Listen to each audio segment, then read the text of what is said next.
Did you see that? Did you see what I just did? That was stressy. Welcome back to Ribbon Candy Hooking. I'm Deanna. It's great to see you. And I'm Jocelyn. Hi. And we were just talking about how many episodes of what show is it? Owl something? The Owl House. The Owl House. We were just talking about how many episodes of The Owl House we might realistically be able to watch between the end after we do our show and bedtime. And I think we said 5, right? During that time, I pressed the wrong button, and I opened a different stream. So hopefully we are good. Happy Friday, everybody! It really is great to see you. Sorry, I was scratching the bottom of my She's lip. distracting me. You're I was- scratching the bottom of your lip. All right. Goodbye. Okay, it was nice seeing you, baby. Ruth, it's great to see you. Great to see you. Welcome back. And you're at Myrtle Beach tonight. Pam, great to see you. You are at Myrtle Beach, and Pam says, have fun in Maryland. Myrtle Beach. Is Maryland in Myrtle Beach, or is it South Carolina? Or are you in both? You're in that area in general, right? I'm in the back a bit, but it's getting, oh no, oh no, no, no. Oh, I'm so sorry. Gosh, there's so much of that going on right now. People having, I keep hearing about people having different kinds of injuries and problems and health problems, and it just makes me extra sad because it's like, man, it's finally nice weather. It's summer. I hate to hear that. I like to hear that everybody is a fireball and things are going great, you know? Oh man, yes. Cheryl, great to see you. Cheers, my dears, after a beautiful day. I'm going to have my last beer from Cape Cod. This is Cheryl. You'll recognize this. Maybe not the brand, but it's okay. I'm going to say it's okay. Entering Sandwich is the name of the brand. Knockabout Brewing Company. I got 4 of these at the beginning of my Cape Cod trip, and I was there for 2.5 weeks, and I drank 3. Now, I did drink a couple of my mother's cocktails. Yes, I did. Because she makes a mean martini, and it's a family pride thing, having those martinis. And yeah, and I had some glasses of wine, but I didn't finish these. And it's a little bit of a testament to, I guess I just don't like, is this IPA? What is this? I just feel like lager. Okay, well, that explains it. I always feel like lager tastes like Budweiser without any exceptions. But let's try again. You never know. I just had some incredibly spicy peppers that might change my life. We'll see what happens later. But wow, that was insane and crazy. Mm. Yeah, I mean, it's beer, right? It's beer. Good enough. Good enough. But I haven't had a drink on cocktail time for, God, it's like years, isn't it? I have, yeah, I have a lot to catch up on. Let's see how it goes. I thought at least my main thought with this is it's nice and cold, right? And it is because it was a warm day today. It was in the 80s here in Connecticut. And it's that weird twilight between the seasons, isn't it? Where it's like in the evening, at least here in New England, it's terribly cold. It's terrible. I mean, I've got on my fleece pajamas again and a sweatshirt, but and in the morning it's terribly cold, and during the day it's like you sweat your something's off. You just can't get comfortable. The air conditioner is like blasting your face, or the fan is right next to you. It is both of the extremes at the same time, which is just this time of year. But I have to say, this is the first time in years, because we've only been back in the U.S. for like 8 years. This is the first time, I think, since we've been living back in the U.S., that I feel like we've even had a spring. Like I feel the fact that it's still cold sometimes puts us in that springtime bracket. It's still officially spring, and I like that, right? Obviously everything is real. There's lots of problems with the environment, but this year at least we are getting a variety of weather, and we're getting all 4 seasons, which really is so nice. For a change. Okay, let's see. I want to see what you all have going on. I have to apologize for behind me. I am so upset with myself. I'm sitting in the kids' room now, which is now part of, like, it's a studio room for me, and I've got this big crappy table here filled with garbage and junk, and it's totally disorganized, and that's just me because I don't like sitting in here. And I sit in here to do the shows, and I don't have anything interesting behind me. I tried to, excuse me, fix that tonight, and it didn't happen. This is the beer already. But it's frustrating. I don't sit in here during the day because there's not enough light during the day. When it's working time, the light is on the other side of the house. So I sit in the dining room at a little makeshift desk where I work on putting orders together. And today I was working on the Rose book, so I was doing some typing. I sit in there, and I hardly ever sit in here. So right before the show, we were fooling around with one of those old time screens. Remember, for using a projector at home, and it opens like this on a stand, a big square, big silver square that smells weird. Remember those? Big screen, and we draped it with the green for the green screen, and I put it right behind me in the seat, and it still wasn't big enough to do the green screen. And I thought, well, we'll just do partly green screen, have something cool behind me for a change instead of like closet doors and some shelves of supplies. So I attempted to do that, and I must have forgotten how to do it, or else it's not working because it just didn't happen. So you've got crazy closet doors, a little bit of supplies, and me with this shell necklace on that I got at the flea market that I think is amazing. Some woman is making these shell necklaces with these spiky whatevers on them, and I think I loved it. I loved it. I didn't bring it with me to Cape Cod because I thought, well, these shells are going to take up half the suitcase, right? They're like big. But I'm wearing it now because now's my chance. So this is it. This is it for decoration. But I think this week I might try to bring in, remember the old red mantle?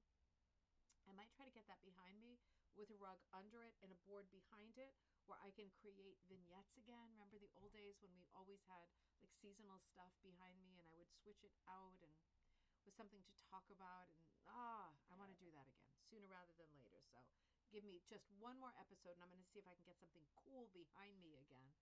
Oh man, Cheryl and Pam, hello from Liberty, South Carolina, having oh oh a bourbon and cream dark cherries. Oh, bourbon and cream dark cherries for dessert instead of a cocktail. That sounds amazing. Ooh, anything with that kind of booze, any kind of dessert to me, that is like the best. That sounds amazing.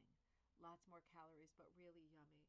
Well, Pam, I've only seen you on pictures and stuff, but you look like you have a great figure. I would not worry about that in the least. Melanie, great to see you. Happy Friday night. April, happy Friday night. Welcome back, everybody. Great to see you. Hello and happy cocktail night from rainy Illinois. Boo! It has been raining every weekend again, right? This is like a summer thing. It rains every weekend. I think it's rained here 4 weekends in a row, which is rough for people who do stuff out on at flea markets and things. They're not making any money this year. It's really, oh, look who it is. It's really worrying. And it's should I bring him up to say hi? Get ready for his little noise he makes. He does a little when I pick him up. Here he goes. There he goes. He made that little noise. There he goes. He coming. He coming to the party. That's Buttons. He coming to the party. He gonna come. Yeah, he gonna come. He gonna say, "Oh, my hair is in your mouth." He gonna say, happy Friday. Are you looking at some pretty gallery rugs that people made? Yes, that's what we do. He sees himself on the camera, and he's like a vampire. He does not like to see himself on the camera. It's the funniest thing. Here, you go in your soft bed, okay? There he goes. In your soft bed. There he goes. All righties.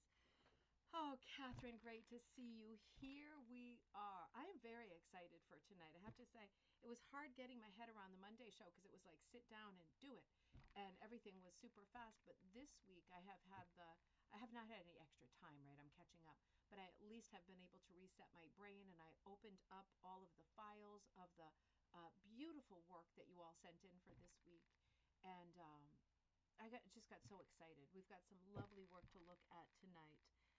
Oh my God. The volume was low. You have got to be kidding me. Ah, do I have to cut the beginning of the show? Was it so low that you couldn't hear me at all? Oh, come on. I hate this program. I really do. I don't want to learn anything else, though, all the same. Okay, hopefully. Well, we haven't done anything really interesting yet. Um, Dang it. Okay, well, hopefully I'm loud and clear right now. Yep, I got all your messages. Oh my God. Yeah, it took me ages to get that far. I'm so sorry. All right. Well, in the meantime, I will say, yeah, sorry about that. It was reset to like 2. And honestly, I would never touch the volume, right? I wonder if that happened while I was messing around with the green screen. I am so sorry. Anyway, I'm just going to quickly say, Dave, great to see you. Melanie, Mom, I got to spend some time with my mom today, too. We were doing our thing today. And Linda, great to see you. Dave, great to see you. I bet the volume's good now, right? I got reset. I got the gift of an upgrade. I bet that's what it is, some kind of an update. And still, she'll scan down the chart. Yeah. Sorry about that. You all are going crazy telling me, and I'm standing there babbling. I am so sorry. Judy, Diane, great to see you. Happy Friday night, everybody. I am so sorry about that. Okay, good. Listening from Wisconsin, first time live in a long time. Carol, great to see you. Welcome back. Loud and clear. Okay, there we go. Oh, Joy, great to see you. Happy Friday. Sorry about that, everyone. Volume perfect. There we go. I get out of the taco and cider, Dave. Taco and cider. That sounds like a perfect thing to eat and drink on a Friday night, doesn't it? I have to get in the habit of just checking the stupid volume because it was fine on Monday, wasn't it? So it changed since Monday. Something happened. Something is different. Oh, well. Got there in the end. Hey, happy Friday, everybody. I was really delighted to see the variety of different work that came in this week for gallery night. We always have a lot of different things, and I so appreciate that. I spoke to a couple of people while I was away. I forget the situation, but somebody recognized me somewhere, like at a store or something, and was talking about loving the group, loving our Facebook group. If you're on Facebook, which is Rug Cooking and Punch Needle Club, and making the remark that there's such a wide variety of work on there. And I'm so happy and pleased with that. And I can't take any credit for that because I am rarely on there. I mean, I'm on there as often as I can be, but I'm not on there a ton. And I'm so appreciative and I'm so proud that there are so many of us, so many strong at this point, heading toward 25,000 in that group, putting up such interesting posts. And not just that, but when I do have time to look at some of the comments, Kirsten does a lot of the admin stuff behind the scenes. Thank you, Kirsten. And it's only once in a blue moon that I look at the comments that are coming in. And when I look at the comments, it just makes me want to cry because in a good way. Because it's like, people saying, oh, I'm screwed this up. How can I fix this? And like within 15 minutes, a bunch of people always answer and say something really positive, even if it's a question that's been answered a million times. Just there's so many good people who are there being such great advocates for the craft and such great ambassadors of the site, helping people who are new, who are joining. I got wind of a couple of stupid things this week where people were having troubles in groups and there was some smack talk, happening. And in both situations, I kind of interjected like was it my group? Was it the Ribbon Candy? Was it the Rug Cooking and Punch Needle Club? And in both cases, it was no. And I thought, of course it's not, because people are so nice in our group. There really aren't exceptions. I rarely to never see a time when people are awful. So I appreciate that. And there's such good work going up there. It's really something.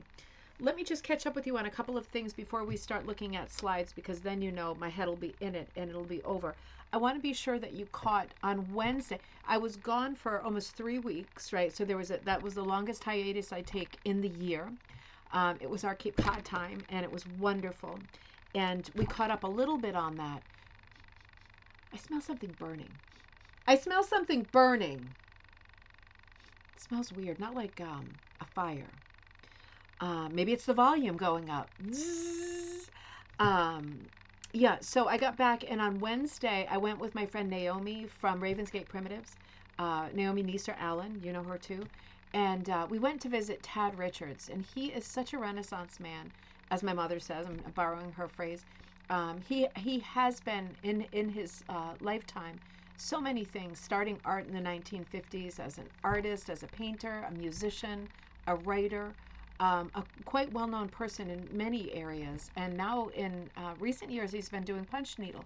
So I went to visit him at his home in Kingston, New York, which was wonderful. A huge shout out and thank you to Tad and to Pat, his wife, and to the 2 cute cats and the sweet pup Sydney that helped us with the video, and to Naomi for helping with the video. That it's hard work holding that camera for so long, but I think we got a great video, and he was able to tell some of his incredible stories and talk to us about a moment in time, many moments in time between like the 50s and now, when there was all kinds of change in art movements and all of the things that have inspired him to be the amazing punch needle artist that he is.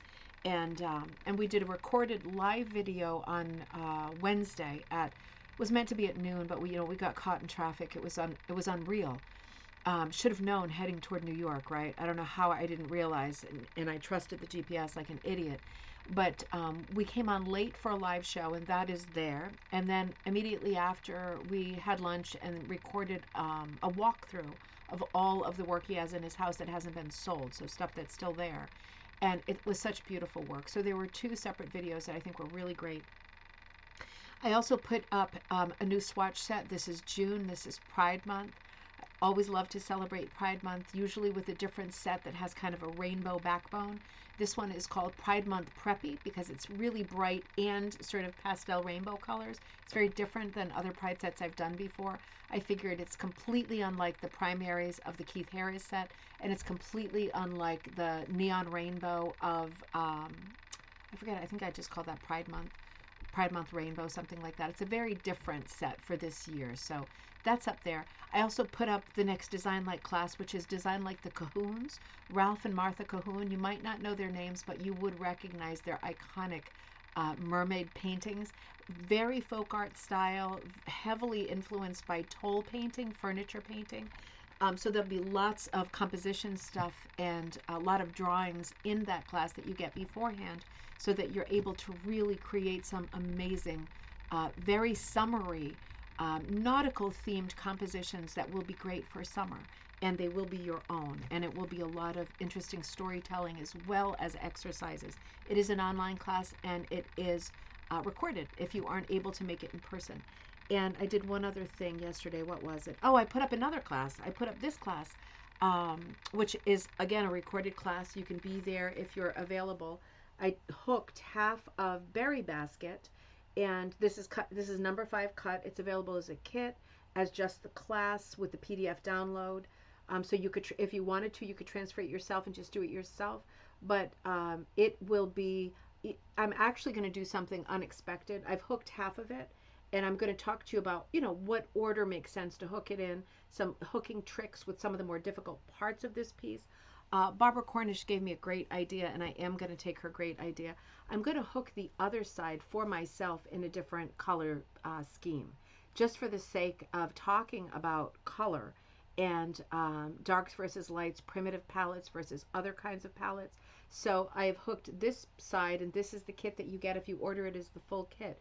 But when I hook it in person, I think I am going to do something different with colors, just so we can have lots of conversations about color, color theory, what works and why, and how significantly you can change the look of your piece by changing the color palette, even a little bit.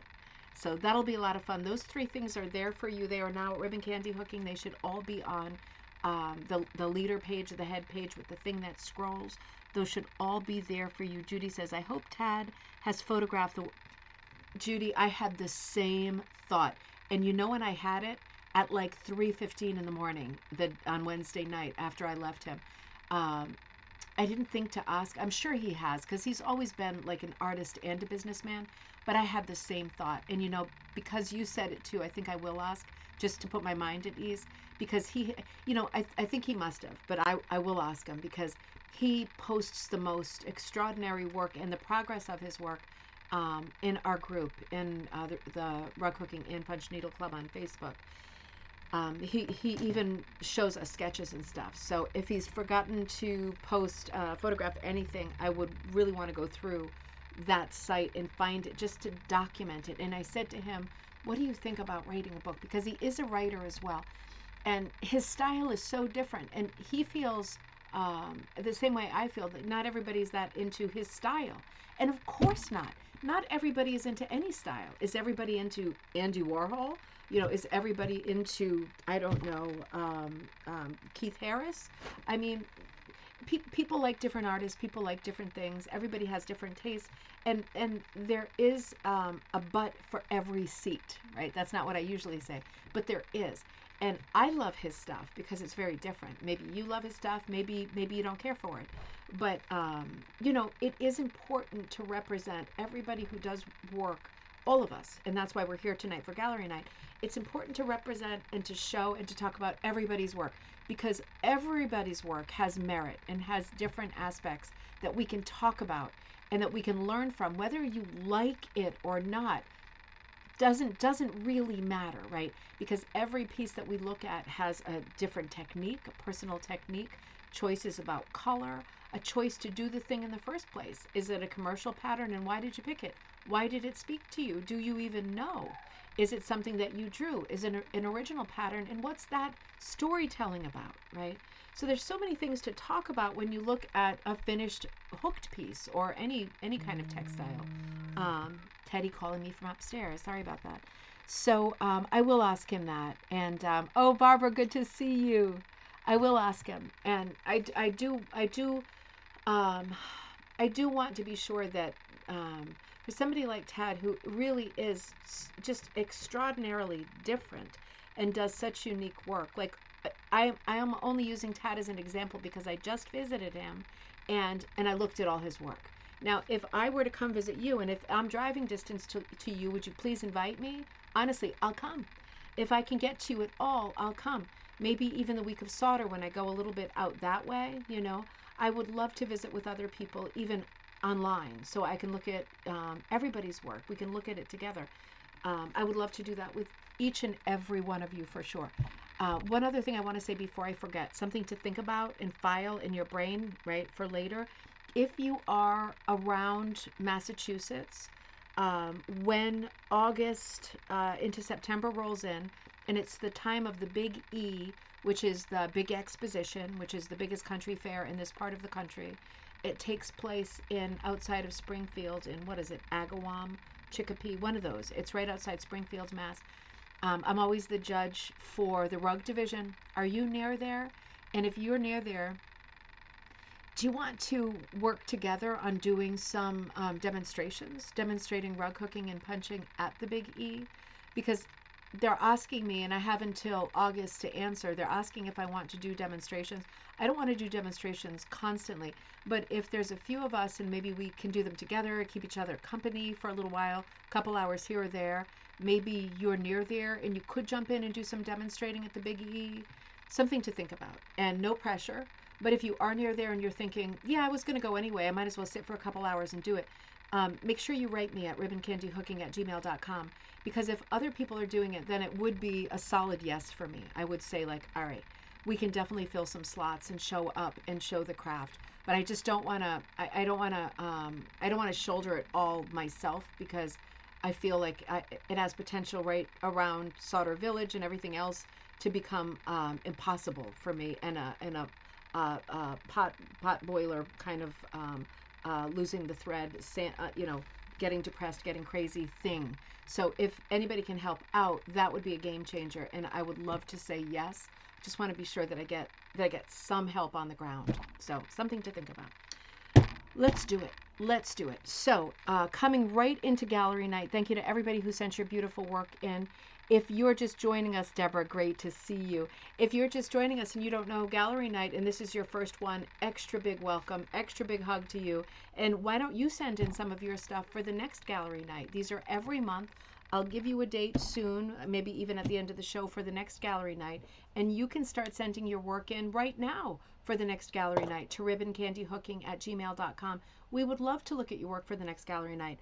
I will say that I am going to log on to Tigger over the weekend, and I am going to plan a date for an all Tigger. That's the International Guild of Hand Hooking Rug Makers, and I'm the president of Tigger.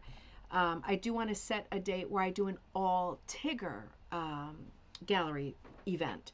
So I'm going to be doing that too. So two things to think about, but make sure that you are sharing your work. Even if you are working on your first piece, send it in to us and tell us where you're struggling, where there's problems, or maybe you're not struggling at all. Share your work right from the start, right? Get used to sharing it. Get used to the compliments that you're going to get, because you're going to get a lot of compliments. I am starting tonight with Valerie, our friend Valerie. Let's see, come down here. Oh, I'm sorry. I was supposed to show you these while I was talking. The Tad videos, right? Reminder that I recorded the videos with Tad. And this, what an idiot I am. This is the berries basket, right? So this product is up there at Ribbon Candy Hooking. This is the advertisement for the design like the Cahoons, right? Famous for their mermaids. We're going to do stuff besides mermaids and hot air balloons, but we're going to be very summer heavy, right? It is a class that's taking place in summer and it is recorded. Valerie, you sent in a beautiful piece that really made me laugh.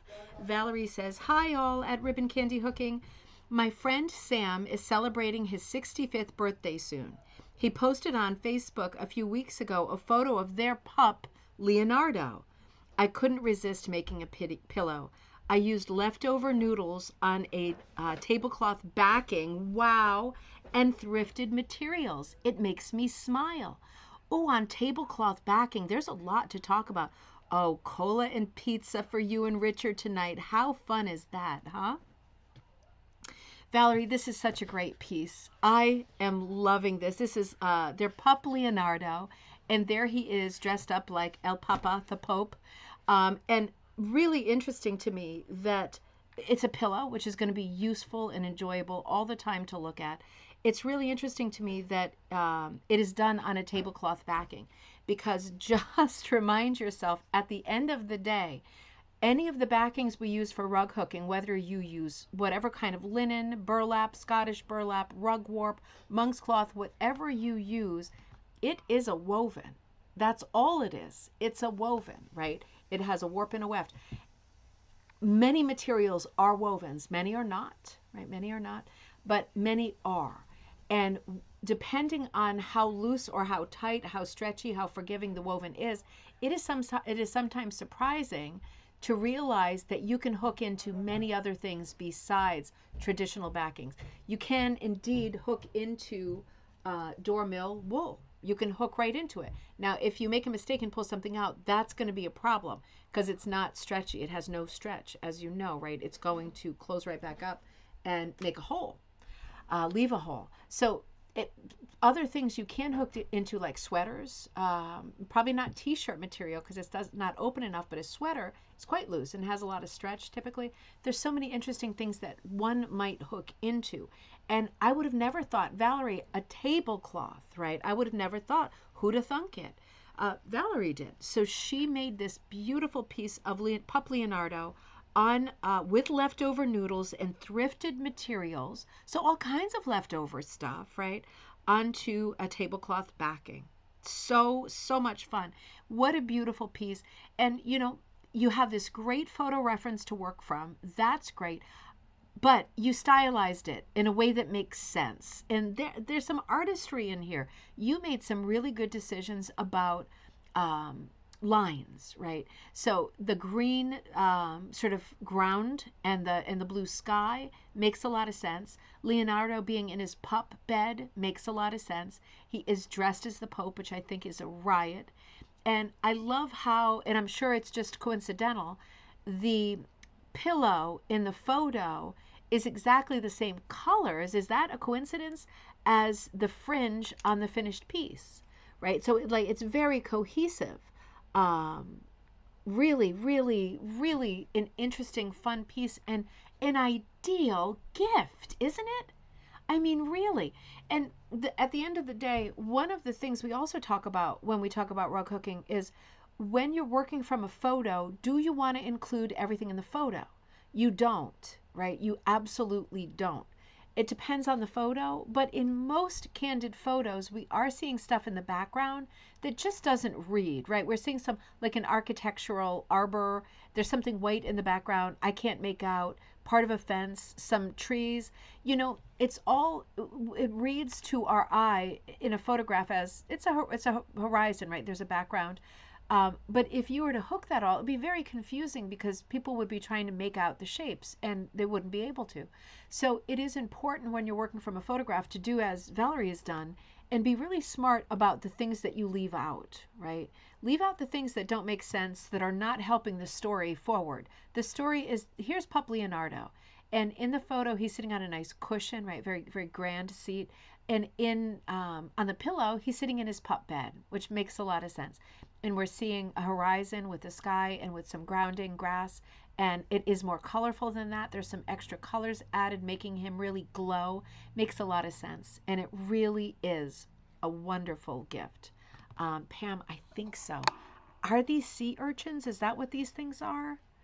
I mean, I think this is, oh, maybe it's, I can't tell if this is two together or if it's, doesn't feel like it separates. But I think that might be a sea urchin, is it? I don't know. It sounds right. These are regular beads, but it's these things that this woman did. She had a nice stall and she made all kinds of necklaces with beads and stuff. The other one I bought was green, so I haven't used it here because you know my green screen is stuck and I can't figure out how to get it unstuck. So that would really play with your mind if I put that green necklace on. But I thought this one would be okay. And I thought it was really pretty. It was $5.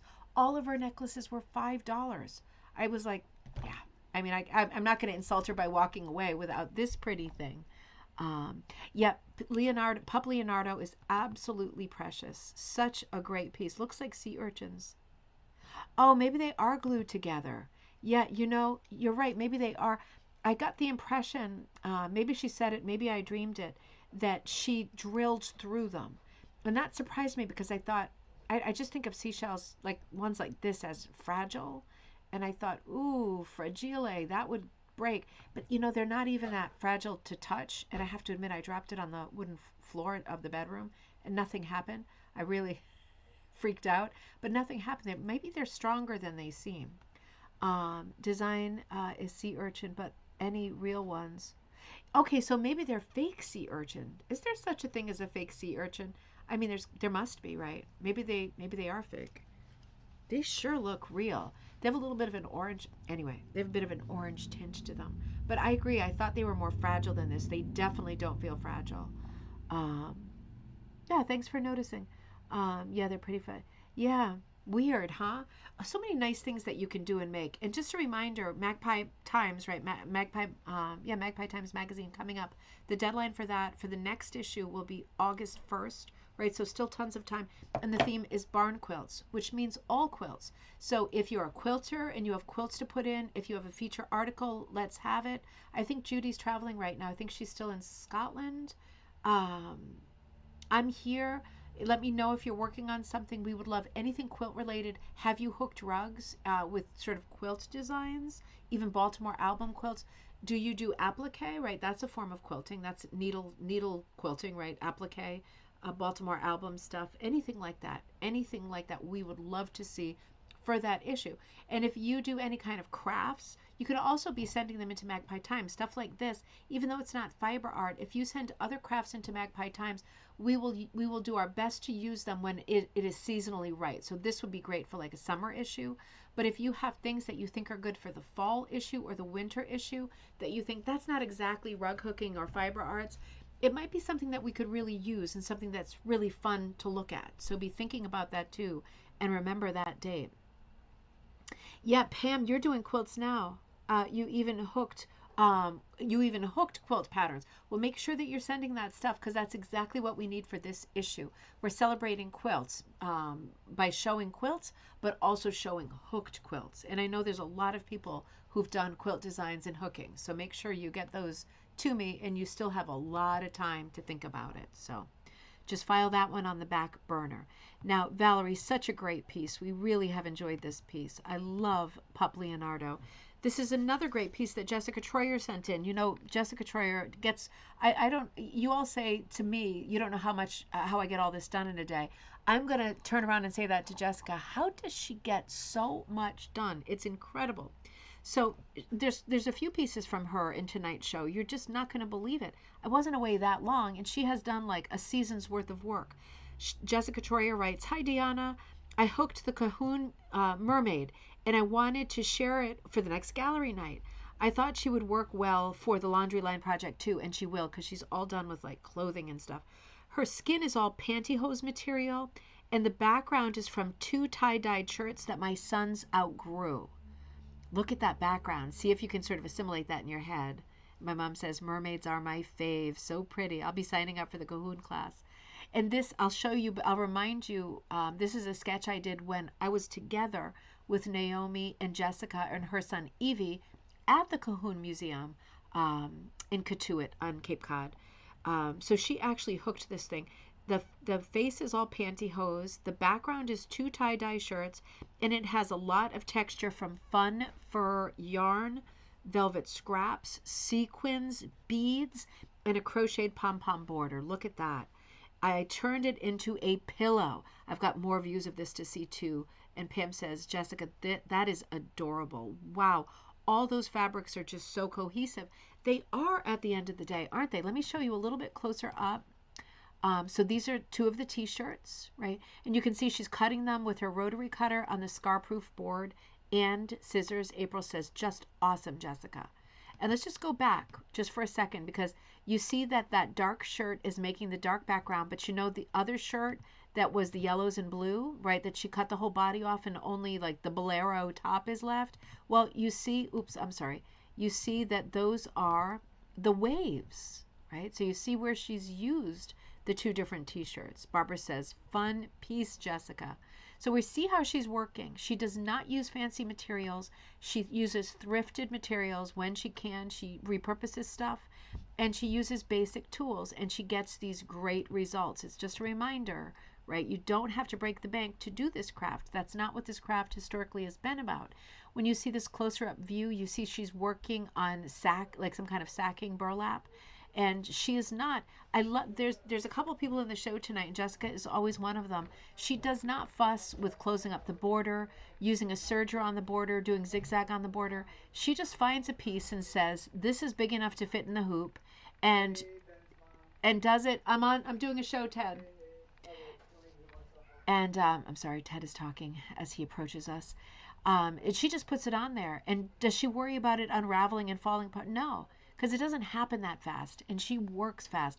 I just love that Jessica works in this style that she's like, all right, this is the backing. It's big enough. Let's go. And she just does it. Sometimes I think we agonize too much and spend too much on things to make everything perfect. And I think for myself, I'm not going to speak for you, but I think for myself, sometimes when I do that, I'm shopping for supplies, shopping, browsing, looking for stuff, piling stuff up, organizing stuff on shelves. That for me is a way of sometimes stalling because I'm just not there in my head where I feel like doing it. I feel like at least I'm moving forward if I'm buying stuff or I'm organizing it. And it's good to know when you're doing that. I know when I'm doing that. Sometimes I can't stop myself, right? It's like a mania, but I do know that I'm doing it, right? It's taken 50 years, but I do know. And Jessica doesn't have that at all. She's just like she is more of a problem solver. She is a hit the ground running kind of a hooker, and she sees the backing and she says this is gonna work. And then she sees the t-shirts and she says, oh, the kids outgrew these two t-shirts. Well, these are the two for me. And she's going to make those two work. And it's just great and refreshing to see somebody work in this way because it reminds us of how this whole thing started in the 19th century. This is exactly how it started. Beautiful pieces. And these pieces came from the Cahoon Museum. I showed you right after I had this day trip with Naomi and Jessica and her daughter Evie. We went to the Cahoon Museum and we made a few stops that day. We went to the White Cat, which is a rug cooking store, also in Cotuit, Mass. And we ate at Wimpy's restaurant in Osterville, all on the Cape. And you can see here on the top right of the picture that one of the things that they had as an activity at the Cahoon Museum was to do these scratch boards that you could make yourself by coloring like a thick paper, like a card, a heavy card, or even cardboard with any colors, right? This is just white, but you could color with crayons any colors, rainbow, and then just paint over it with black acrylic, right? Black acrylic paint, and then you just take a toothpick or something sharp and start drawing. And that's what we did here as this little activity. And I left my piece there pinned to that board there. It's that mermaid right here. And I turned the mermaid into a line drawing and I posted it as a free pattern on our Facebook group. It's probably still there somewhere. And a lot of people did it, and Jessica was one of the people who did it. And you just saw how hers came out. It was just lovely. This is the next piece that Jessica sent, and she writes, let me just take a quick sip of beer. I haven't read this yet, and I'm hoping it's not going to make me emotional. Jessica writes, Memorial Day always makes me think of visiting the cemetery with my dad. We would walk around, and he would tell us about all of our relatives who had passed. Both of my grandpas served in World War II. A great uncle passed in Vietnam.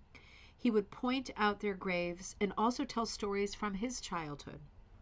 Like his grandma, who baked sugar cookies as big as a plate. My mom would pipe up about how much they loved my dad. The first grandkid, the first in the family to go to college. They thought he hung the moon. I think so too. I love that expression. And Jessica says, my heart was aching. Since I couldn't visit their grave, I made a little rug with his and Mom's stone. I plan to make, because remember that Jessica's mom passed away this past year. I plan to make flowers I can decorate the grave with and switch out periodically, switch out a little wool and Prati and jewelry from my mom. Wow. Okay, that's a great idea. So this is the joint stone of Jessica's mom and dad. So this is the inspiration.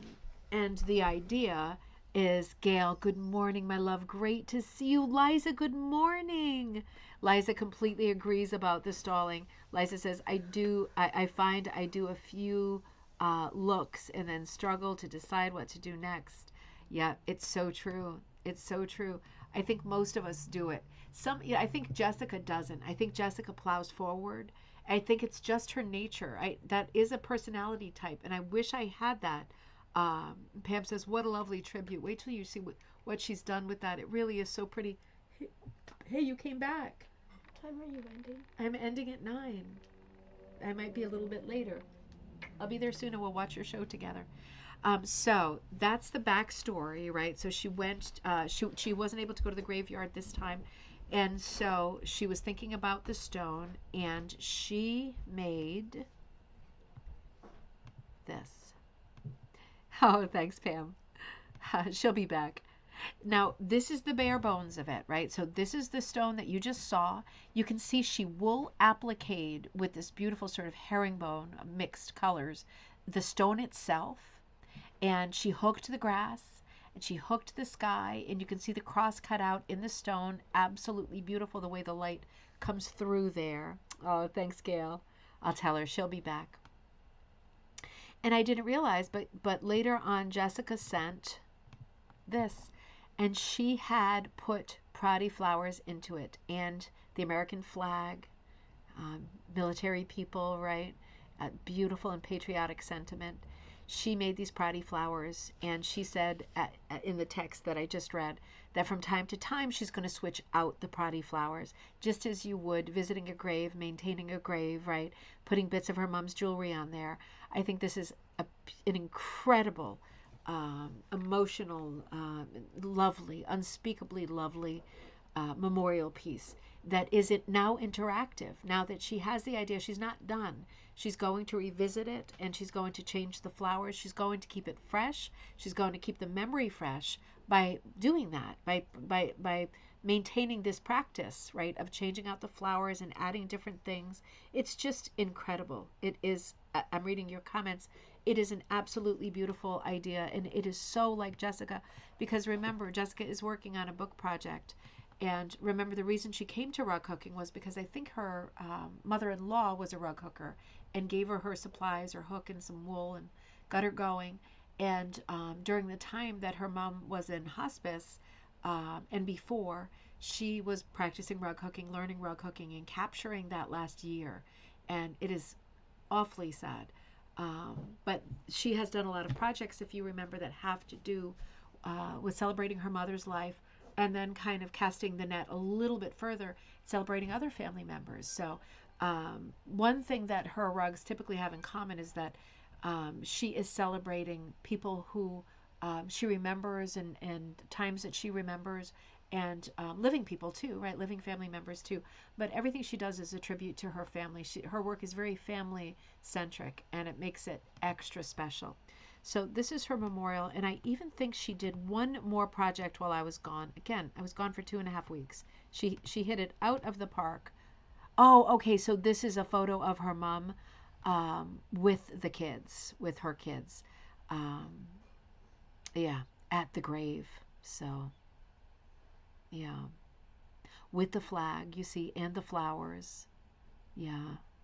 So they used to go to the grave and tell stories, and yeah, and now her mom's gone too.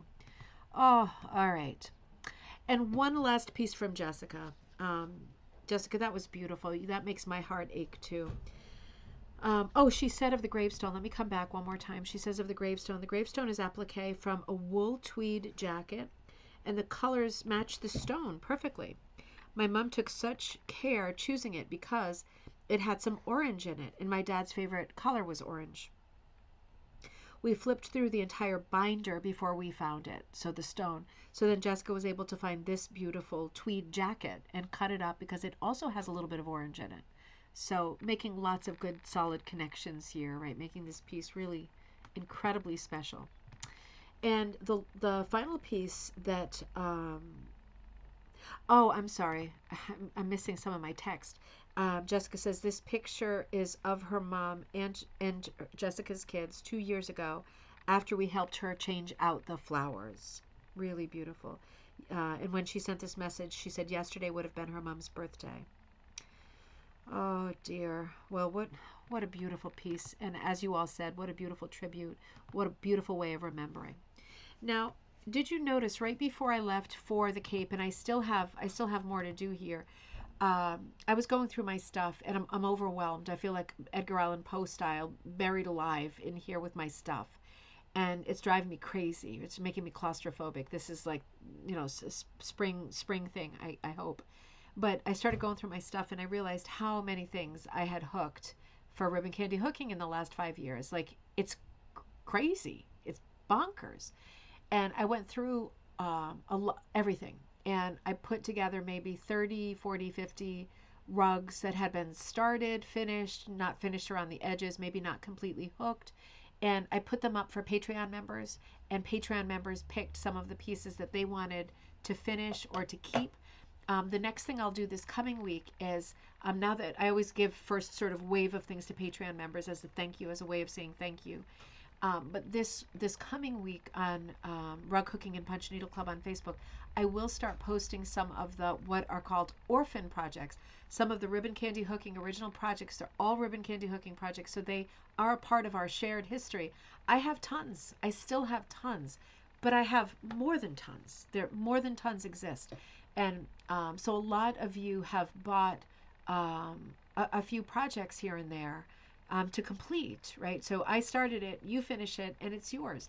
And I put very low price points on them because I'm hoping that if you want one, that you'll be able to get one. You can finish it with what you have on hand. None of them are kits, right? You just finish them with what you've got, and that'll be great, right? That's what Jessica has done. That's what I would do if I were returning to them. But it's for me, it's like I'm loving working on Magpie Times. I'm loving writing books. I'm loving being here with you for shows. I'm going to do some classes, and I'm going to do projects that relate to Magpie and books. I'm going to do kits from time to time, but I'm going to keep making stuff. I can't keep everything I've ever made plus everything I will make in the future. It doesn't make any sense. So be looking out for those things because you might be the kind of magpie who says, "Well, I've loved ribbon candy hooking, I hope, and I've enjoyed seeing these projects, from starting in 2020 till now. Maybe you want to finish one, maybe you want to keep a finished one." So that will be coming at you. Oh, Becky, you got the Shiny Things rug. It was the second rug that you hooked years ago, I remember. And getting my version was really special. Thank you. That's the original. And I love it too, but I don't need it. I have so much stuff. And I feel like a pig sitting on all my stuff because I know all of you have a huge stake in what we have done together since 2020. And I don't feel right keeping all of it in bags and tubs. It shouldn't be like that. If there are pieces that you love or that you want to finish, you should be able to have a piece of that tangible history as well. I have plenty, right? So Becky, I'm so happy to hear that. And Jessica got a few pieces. I think, yeah, actually, she might have finished 2 pieces for this episode. This was the Van Gogh chair. Oh, shoot. Wait a minute. My computer came unplugged. Whew, that scared me. We don't need any more technical problems tonight. One of the pieces that Jessica picked was the Van Gogh chair. And if you remember, I had partly hooked the Van Gogh chair. This is my version of it, but I didn't finish it. And you probably can't tell how much I finished. Let me see if I have the original picture. Okay, that's the wrong picture. I don't have the original picture. That's the next one. But I had done about a third of it. And so Jessica finished it. And you can see just fooling around with what you've got, putting it together with what I started with. There is a brick floor in this. She was able to, without the exact same material, make it so so electric. It's a super energized piece, colorful. I'm so happy. This is now Jessica's piece. I started it. She finished it together. It's a great project. She said, I received the unfinished ribbon candy hooking projects that I ordered, and I finished Van Gogh's chair. It was a real challenge to blend in yarn I had with the beautiful hand-dyed wool that was already there. I planned to make it a footstool to sit next to my hooking chair. Oh, that's going to be perfect. It's a footstool of a chair. How funny is that? You know what you could do if you have a project like this, whether it's mine or someone else's?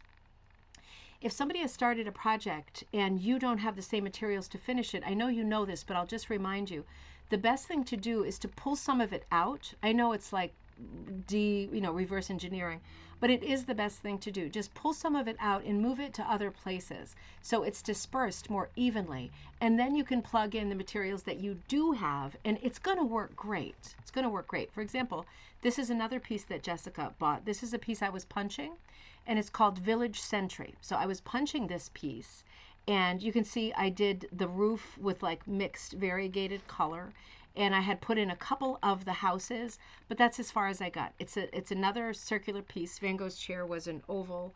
I love it. I love the piece. This is one of the patterns that is on ribbon candy hooking. It is large. I haven't finished it. I am going to do this again in the future, but man, I started this in like 2020, and it's one of the many pieces. I just don't see a reason to finish anytime soon. She finished it. So she transferred it somehow because I was punching it, the image was on the back. So she must have used a light box or held it up to the window, but she got those lines onto the front and hooked it. So you can see that's my punching on the purple house, the pink house, and the roof, and the rest is hers. So she finished Village Sentry as well, using her materials, right? What a lot of fun. Little bit of a head start, right? And if you can kind of train your brain to say, instead of, right, do a glass half full, and say, instead of looking at a partially finished piece and going, oh, dang it, I don't have any of that purple, I don't have any of that blue. Instead of that, look at it and say, these are the colors I have that are going to match great. It's going to work. It is going to work. If you have to take bits of it out because it's not working, hey, que sera, right? Life is full of little hurts. But at the end of the day, you're going to get your materials in there and it's going to look great. Jessica, these are all fantastic projects. They are all wonderful. Um, Ruth, sorry. Richard has done a quilt and we're working on another together. Well, you know where to send them, right? Send them to me for the next issue of Magpie. That would be wonderful. If you have projects that you want me to put into the gallery, send them along. Again, no rush. Oh shoot, wrong window. No rush. August 1st is the deadline, but go ahead and send them in. I would love seeing them. I would love using them. If you've just got pictures of projects, I will put them into the gallery with whatever text you give me. And if you have feature articles, right, like things that are a page or more, let me know because I'll make sure that we allot space for them. Magpie Times is a fiber arts magazine with an emphasis on rug hooking that is for us. It is not a juried magazine, but if you've seen the past issues, you know there is beautiful work on every page. It's work for beginners. It's work of people who've been doing this for ages. It's people who weave, who crochet, who knit, who rug hook, who latch hook, who locker hook, who do all kinds of fiber arts. And in this case, emphasis on quilting. So make sure you think about that, right? Put a note to yourself so you don't forget. I'll remind you again, but this is important to get your work into these issues. And whatever work you send, we will put in. We will publish a magazine that gets larger and larger depending on how much work we receive. Ruth, speaking of you, you sent a beautiful piece in. You said, I started making these for a Christmas present for my son-in-law. They will be coasters. They are big Catan fans. Oh, I love that game. That's a game, right? I knew I recognized this from there's like Travelers of Catan, something like that, right? They are Catan fans, and these kind of simulate the Catan logo. Yeah, they definitely have the feel, that silhouette with all those warm colors, right, in the sky. And Ruth says, I did punch needle on them. I need to make about 5 more of them, but it was a good way to use up little pieces of monk's cloth. Oh, Ruth, this is so great. This is such a great idea. for gamers, right? Gamers love, and we are big gamers in our family. Gamers love to sit around and have a drink, whatever it is, and play their favorite games. And what could be better than putting your drink down on a coaster, a Catan coaster, right? Particularly if that's one of your favorite games, and the logo is very distinctive. I'm going to pull it up for you right now. Let me pull it up so you can see it. I know you probably have seen it in stores. Let me just do this. Ruth, I think this is so clever. And I also think this is an amazing Christmas gift idea. I struggle sometimes so much for ideas for gifts, and then when we do these shows and I see what you all are working on, I think, that is absolutely brilliant. Here, let me show you the cover here of Catan. Why won't it show me a big picture, you jerks? Hold on. Here it is. So it looks like this. You see it has that, oh, wait a minute, that glow to it. Super fun game. This is a game we used to play a lot when I lived in the Netherlands. This is a game you find in a lot of places too. So it's not a really difficult one that's at like, these few and far between game stores. This one you can find easily. It has that feel, doesn't it? What a great gift. That is a great idea. And coasters is a great idea when I think about it. Coasters is a great idea. And you know what else you made me think of, Ruth? When I do cutting up of patterns and stuff, whether it's for orders or for myself, sometimes I have small pieces and I think, oh, maybe I'll make a Christmas ornament with that. Lately, I've been throwing the smallest pieces out because I think I'm hoarding. I'm being a pig with stuff. And I think this is ridiculous. I'm like walling myself in alive, and I've been throwing more stuff out. And now I think I'm not going to throw anything like that out because you're right. I haven't made Christmas ornaments. That's the thing, right? Because I thought, who are you kidding? I never make Christmas ornaments. I'm always too busy. But the idea of making coasters as a gift, now that is intriguing. So thank you. Thank you for that reminder. And thank you for this beautiful project. It really is a gorgeous project. And this is a great idea for all of us. If you're looking for a birthday gift or a holiday gift for someone, something for some kind of a swap, this is a great idea.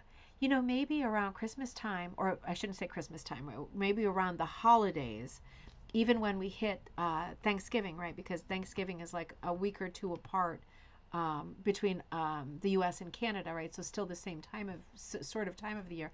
As soon as we hit late autumn, let's just say that, and we're about to step on a banana peel and skid into the new year, right? As soon as we're there, maybe it would be nice to do like a coaster exchange. Could that be something fun? Send like a coaster to someone else, because we all kind of sit and use our mug rugs or our coasters. We could do a coaster or mug rug exchange. Maybe that would be something. That could be something fun to do around the holidays. Everybody gets an extra little gift who wants to. Something to think about. Ruth, you've given me lots to think about. Thank you so much. These are beautiful pieces, and these are going to be beloved gifts for sure. Super well done. Great contribution. Thank you so much. Tara, we have been following your work on this extraordinary project. Tara says, good evening, Deanna and Shannon. I thought I'd send a picture of the completed 16, quantity 16, 6 by 6 inch memory mats. I'm waiting on a friend who is making the frames for me, but I thought I'd share them finished. Now, do you remember that Tara is going to, originally she said, I'm only going to pick 9. Do you remember that? And then as we saw these, I'm going to stretch this open a little bit, so get ready for your screen to move. Remember, she said, I'm only going to do a few of them, and then I'm going to pick my favorites. And then she's been showing them to us here on gallery night. And when I look at them, I think, how is she going to eliminate any of them? I couldn't. These are so pretty. Each one of them is a memory of a different place. These are scenes from Canada, like that idea. Are you okay in there? Yeah. Oh, did you knock something down? Okay. Nothing. I hear a big bang, and I assume it's someone's head hitting the corner of the coffee table. Of course I do, right? Dave says, like that idea. Coast into the holiday. Ooh, I like that too. Coast into the holidays. Coaster into the holidays. Oh, I like that. I like that. Just something fun and something utilitarian too, I like this. And we all have scrappies for sure. Pam says, wow, Tara, can't wait to see them framed, but I would have a hard time in choosing only a few. I would too, because look at this. These are Canadian scenes, right? Because she is Canadian. Absolutely beautiful, colorful, and these really have the not just Canadian landscape, and I'm seeing like indigenous art and stuff that I recognize. It reminds me of Emily Carr and Dion Fitzpatrick and Maud Lewis, right? All of those touches and flavors of iconic Canadian artists and craftspeople. But I am seeing a series of 16 that is very cohesive, right? Not in it's very cohesive in terms of they are all whimsical. They are all stylized, they are all whimsical, and they all have a storytelling element. And honestly, I agree with you, Dave. I don't, Pam, I don't see how at this point, looking at them together, I don't see how she could um, separate them. I mean, it seems like it would be heartbreaking. Memory mats. These are so lovely. Each one is simple, right, and small. And come on, if you sat and put on your shows, whatever you like, you could poop one of these out. If you sat down in the morning, you could have this done in the afternoon, unless there's problems with your back or your hands, and you've got health problems with sitting for a long time.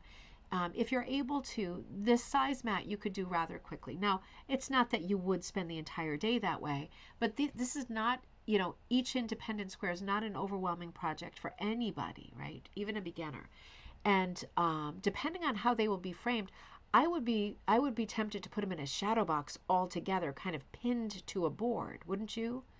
I think they're just unreal. Tara, I hope you keep them all together. I would be sad if any of them were like siphoned off into a different project or different person. I think they look fantastic together. And I think it would be a real kind of Rubik's Cube of a thing, figuring out how to line them up. So this is a great color um, configuration. I'm seeing my eye is seeing ways that I would switch them up. We all would switch them up differently, wouldn't we?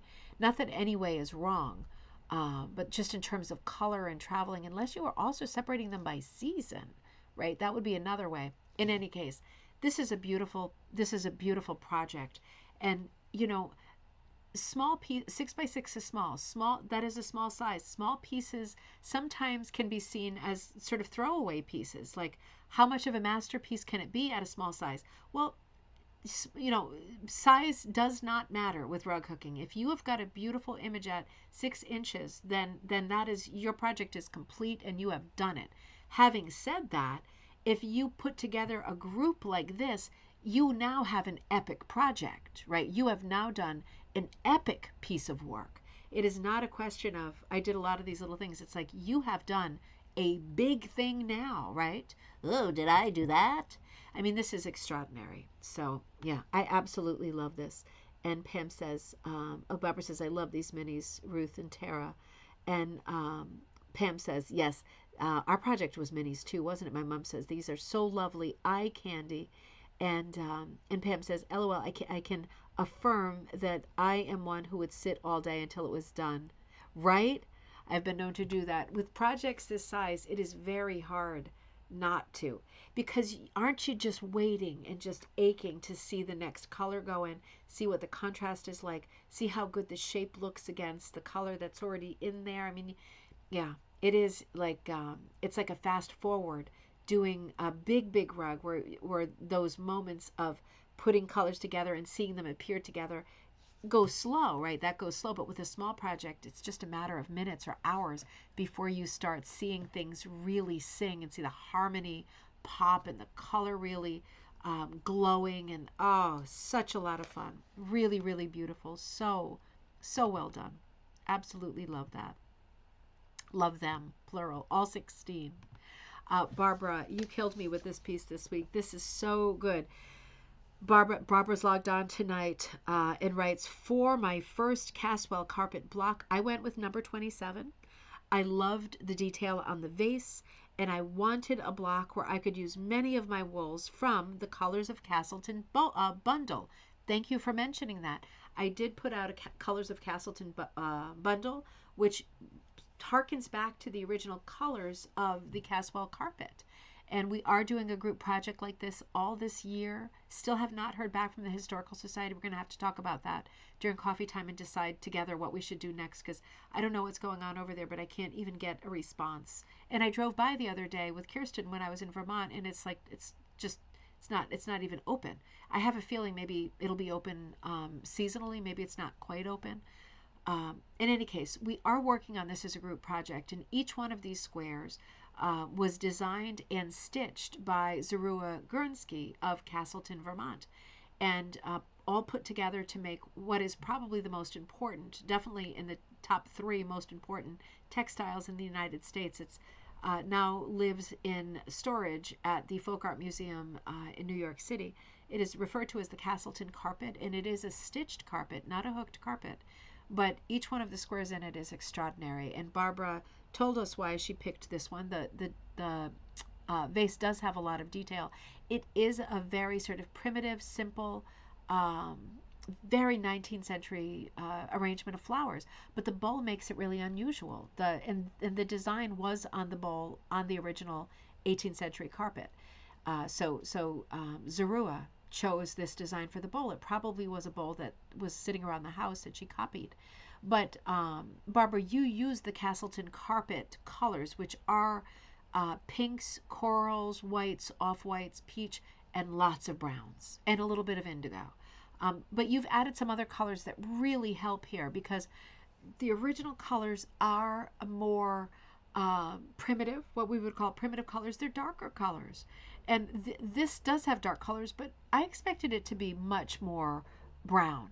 This really pops. This is really bright, and this is so well done. You know how I feel about this piece. It's so well done. You've done some other great tricks with this piece, not just the directional hooking on the vase, not just the outlining and the great tribute to the stylization of these flowers that occurs in the original piece, but you have added a very interesting sort of antique black background that has some sort of the feel of a pattern behind it, right? And then it's sitting on a surface that has the appearance of striping. All of this is done in antique black, meaning solid black with a mottled or not solid black, but still obviously a very dark value. And it has made a very interesting background. It makes the whole piece pop to see that the background is unstable, right? That's what it does. When you hook something that doesn't have a solid background, it makes an unstable background. That means it's just static enough that when your eye looks at it, it goes, whoa, whoa, whoa, whoa, whoa. Focus, focus eyes, focus. And you look and you go, oh, that's a pattern. Oh yeah, and the pattern on the table, oh, that's a pattern. And then you look at the vase and you go, oh, look at it's directional hooking on the vase. There's patterns on the vase too. And that brings you right up to the flowers, and each and every one is different. Really, really beautiful. It is an incredibly well-contained piece for a primitive composition that has according to the original design, and I accommodated the original design as best I could, a very clunky vessel, right? It is not an elegant vessel. It is on the clunky side. That is the original look. I love how solid the vase is, holding all of these beautiful, fragile, right, flowers that will last hours before they start drooping, right? There is something so permanent and heavy about the vase, and something so fleeting about all of these beautiful, colorful flowers. And that background makes the whole thing pop. I also love the lighter border, and I love the kind of photo corners that you put, just those simple lines in the corners that almost like looking through a camera, focus us and keep us still, right? It reminds me of looking through an old camera where it would give you kind of a guide of what you were looking at. I feel like I'm looking through a camera, and it's keeping the composition still and well framed. It's very clever because those things are not in the pattern, right? That kind of framing and the idea for the background. This is all Barbara. This exists as a line drawing at Ribbon Candy Hooking. All of the life that you're seeing and the handling of this piece, that's Barbara. That's not me, and that's not Zorua. So one of the beautiful things about this Caswell Carpet project is that a lot of people are doing each of the squares. Every square, I think, people have done, multiple people have done.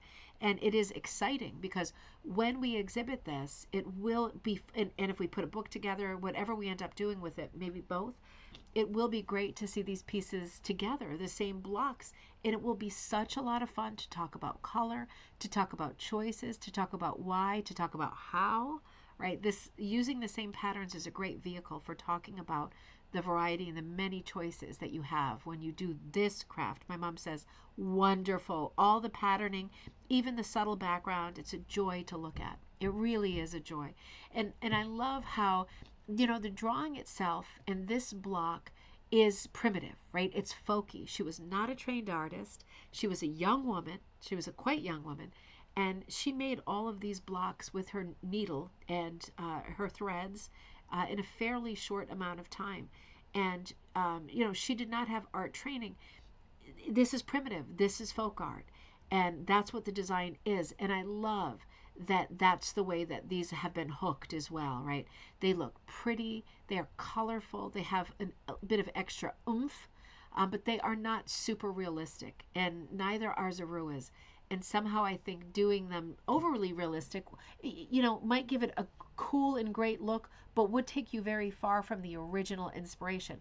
And when you're doing this project or any project, the question will always be, how much do you want to stay on top of the original intention and the original look? Are you excited and flexible about doing something completely different? Do you want to hover a bit close to, right, the original? And that is up to each and every person because there is no right answer, right? Each person has to do it according to your own aesthetic, your own color sense, and what feels right as you do it. This feels great to me. It feels like it's a bit of a cement colored bowl against this dark background. I just think this is an extraordinary one. Becky says, I just finished the 12th Caswell Square. Oh my God. I chose for my family members. Woo! It was very fun, but glad I'm done. LOL. I love seeing all the versions people make. So beautiful. So beautiful. Becky, you're photographing all yours, right? So beautiful. I can't wait to get started with mine either. I really want to get going on it, but got some stuff to do first. This piece was from our friend Ryan Richards, and you knew that before I said it, right? He's working on this. I forgot I was going to check today and see if he put a shoot. I can't see. Oh, I lost the text for this somehow. I must have deleted it in the document. Shoot. Let me see if I can find it for us on Facebook. Barbara, thank you for the message too. I got there in the end with the volume. I'm so sorry about that start, everybody. Let me just run to Facebook and see if I can find Ryan's piece. Remember Ryan Richards, our buddy, always does vintage pieces unless he designs his own, like the wedding scene. He does a lot of vintage pieces that are from Carl Craft and all of those 1960s, 1970s era. Okay, wait a minute. I see a bug. I can't stand it. Hold on. Sorry, distracted. Gotta get him. And gotcha, you little stinker. Sorry about that.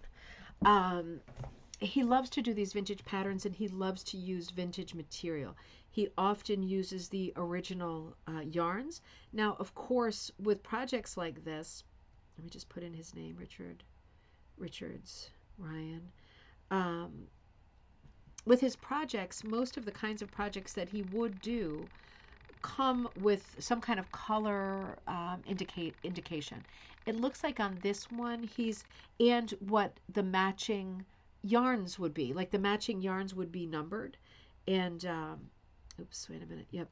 The matching yarns would be numbered. So he would know if whether, take it or leave it, whether he wanted to or not.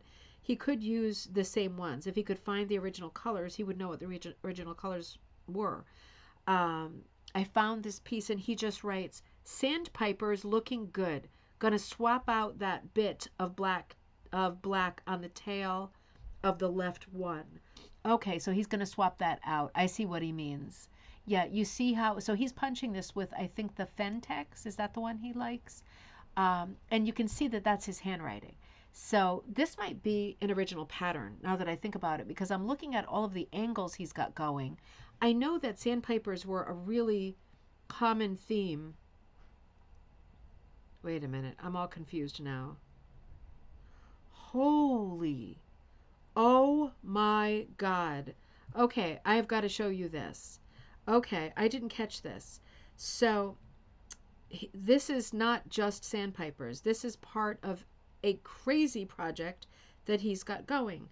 Okay, here we go. I'm going to show you this beginning to end. Holy mackerel. Okay, I'm going to come to you here. You're not going to believe this. Remember the wedding scene that he did? You're not going to believe this.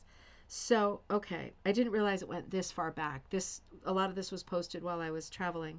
Okay, so on April 29th, he says, "Here we go again.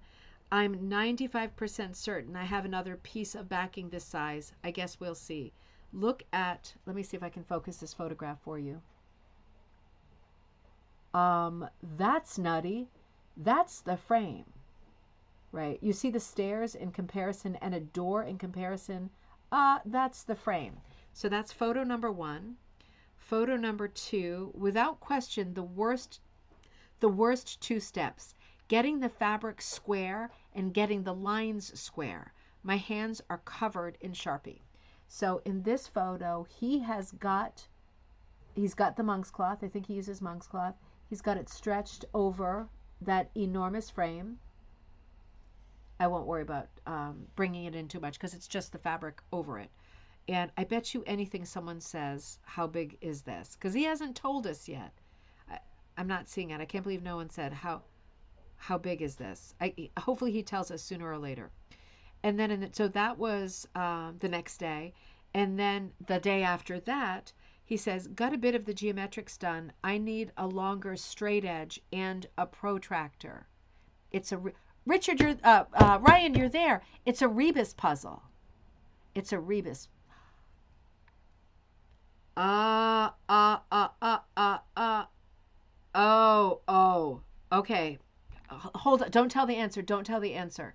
I love a rebus. You know, a rebus puzzle is when it shows pictures and it makes a sentence or phrase. Okay. Ryan, how big is this thing?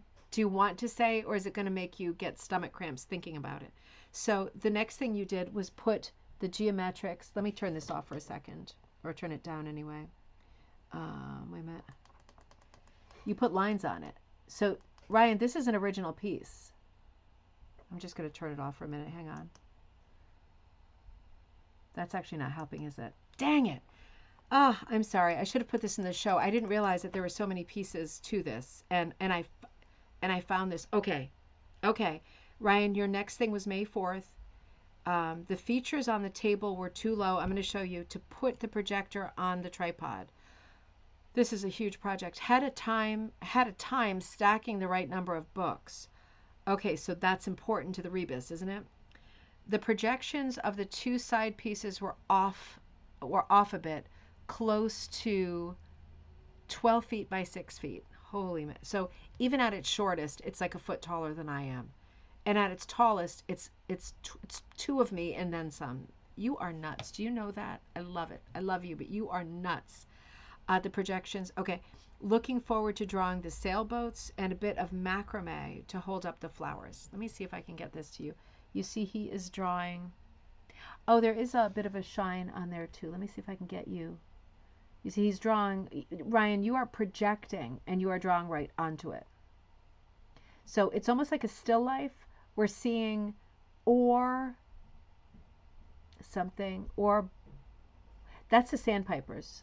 Right, the feature here, we'll look at it closer up. Oh no, it's first. No, sandpiper. Never mind. Sorry, we'll do this together. I don't want to do this without you. And remember, Ryan is punching this, so the message is going to be backwards. Leah, great to see you. Cheers, my dears. You're still out. Yeah, we are having a lovely evening. I hope you are too. I got your message. I loved it.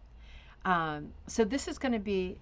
If any of you are going to try to solve it, I'm going to wait and watch. So it would be in reverse. So the beginning of the rebus, Ryan, I would think starts with the plant, or maybe it's a specific kind of plant, and then it's going to go to these things on the still lifes.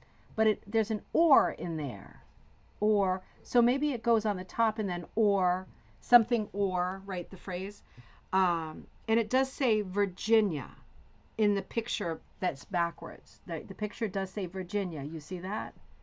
And then there is the shelf, and on the shelf are 2 photos the sandpipers that we saw close up as like a driftwood sculpture, and something that I can't tell yet. What is that last thing? Let's see what you posted after that. Okay, then you got, what is that last thing? It's some kind of a bowl. Bit of progress. What it was a minor nightmare on braiding the macrame. Oh man, you do. Oh, there's a clue in the flowers. The flowers are pink. They seem a little bit pink. Does that make them a specific kind of flower? And you see he started the shelf, the oars, he started some of the pieces. Bowl of keys. A bowl of keys. So it's some kind of a plant or something that flowers pink. This is going to be hard. Ooh, this is going to be hard. I don't think I have the brain power for this. Let me see. Did you post one? So the next one you posted is the sandpiper. So Ryan, you're now going motif for motif at the bottom. Don't tell us the answer because you're going to be working on this for a while. So we can look forward to more, right? And don't tell us the answer. Let us Sherlock Holmes this out. So you are working color-wise on, this is like a sculpture of sand. Are these sandpipers or these are sandpipers, right? Is the word sandpiper in it? Birds. This is going to be a rebus and a half, I'll tell you. But I can't complain because you're the one who's doing all this work. And this is going to be an extraordinary piece. I love how it's coming along. This obviously is your own design. And you are already, in all of this hard work, you are already showing such attention to detail that you've already decided to change the coloration on one of the sandpipers. And I agree with you. I think that last piper, have his body being all one color, is going to help a lot. I had no idea that this piece was this big. I should have known it was this big because it's you. And you always do extraordinary pieces. Ryan, what's this piece for? Is this another gift? Or are you making this for somewhere? I'm really wondering how it all fits together. It's very puzzling already. Unbelievable. Unbelievable. Tell us whatever you want to tell us, but don't tell us the clue. Because I think we'll get there eventually. It might be a couple months, but we'll get there eventually. Ryan, this is amazing. Please keep us updated. This is absolutely cuckoo for Cocoa Puffs. I wanted to show you this that Kaz had posted. Remember, Kaz was Kazuko Stone was recently in Japan, and she's from Japan. She lives in Wisconsin, but she often travels back to Japan to visit with her mom. And she was over there again in October. Oh no, she was over there again in the early spring, right? In the early spring, I think. But she writes, if you are in Tokyo in October, please visit Mrs. Hashisuka and her students' rug exhibit at Gallery Nagatani 1. That is 1 Chom 21. I'm not going to attempt to say this because it's not going to mean anything to you. But why don't we say, and this is an example, so this is by Fumio Hashisuko, who is, we've looked at her work many times. She is an astonishing teacher and sort of the head of the Japanese community of rug hookers. She's an extraordinary woman. I met her at Tigger. She gave me the beautiful kimono that I will wear in July when we go back to Newport and take pictures and videos and stuff. Oh, Joe, good to see you. You came to the party late. I had a long day and you fell asleep. Oh, you sweet thing. I love those sandpipers, and I learned so much from your comments on each piece. Oh, thank you so much. It's great to see you. You were with the grandkids today, weren't you?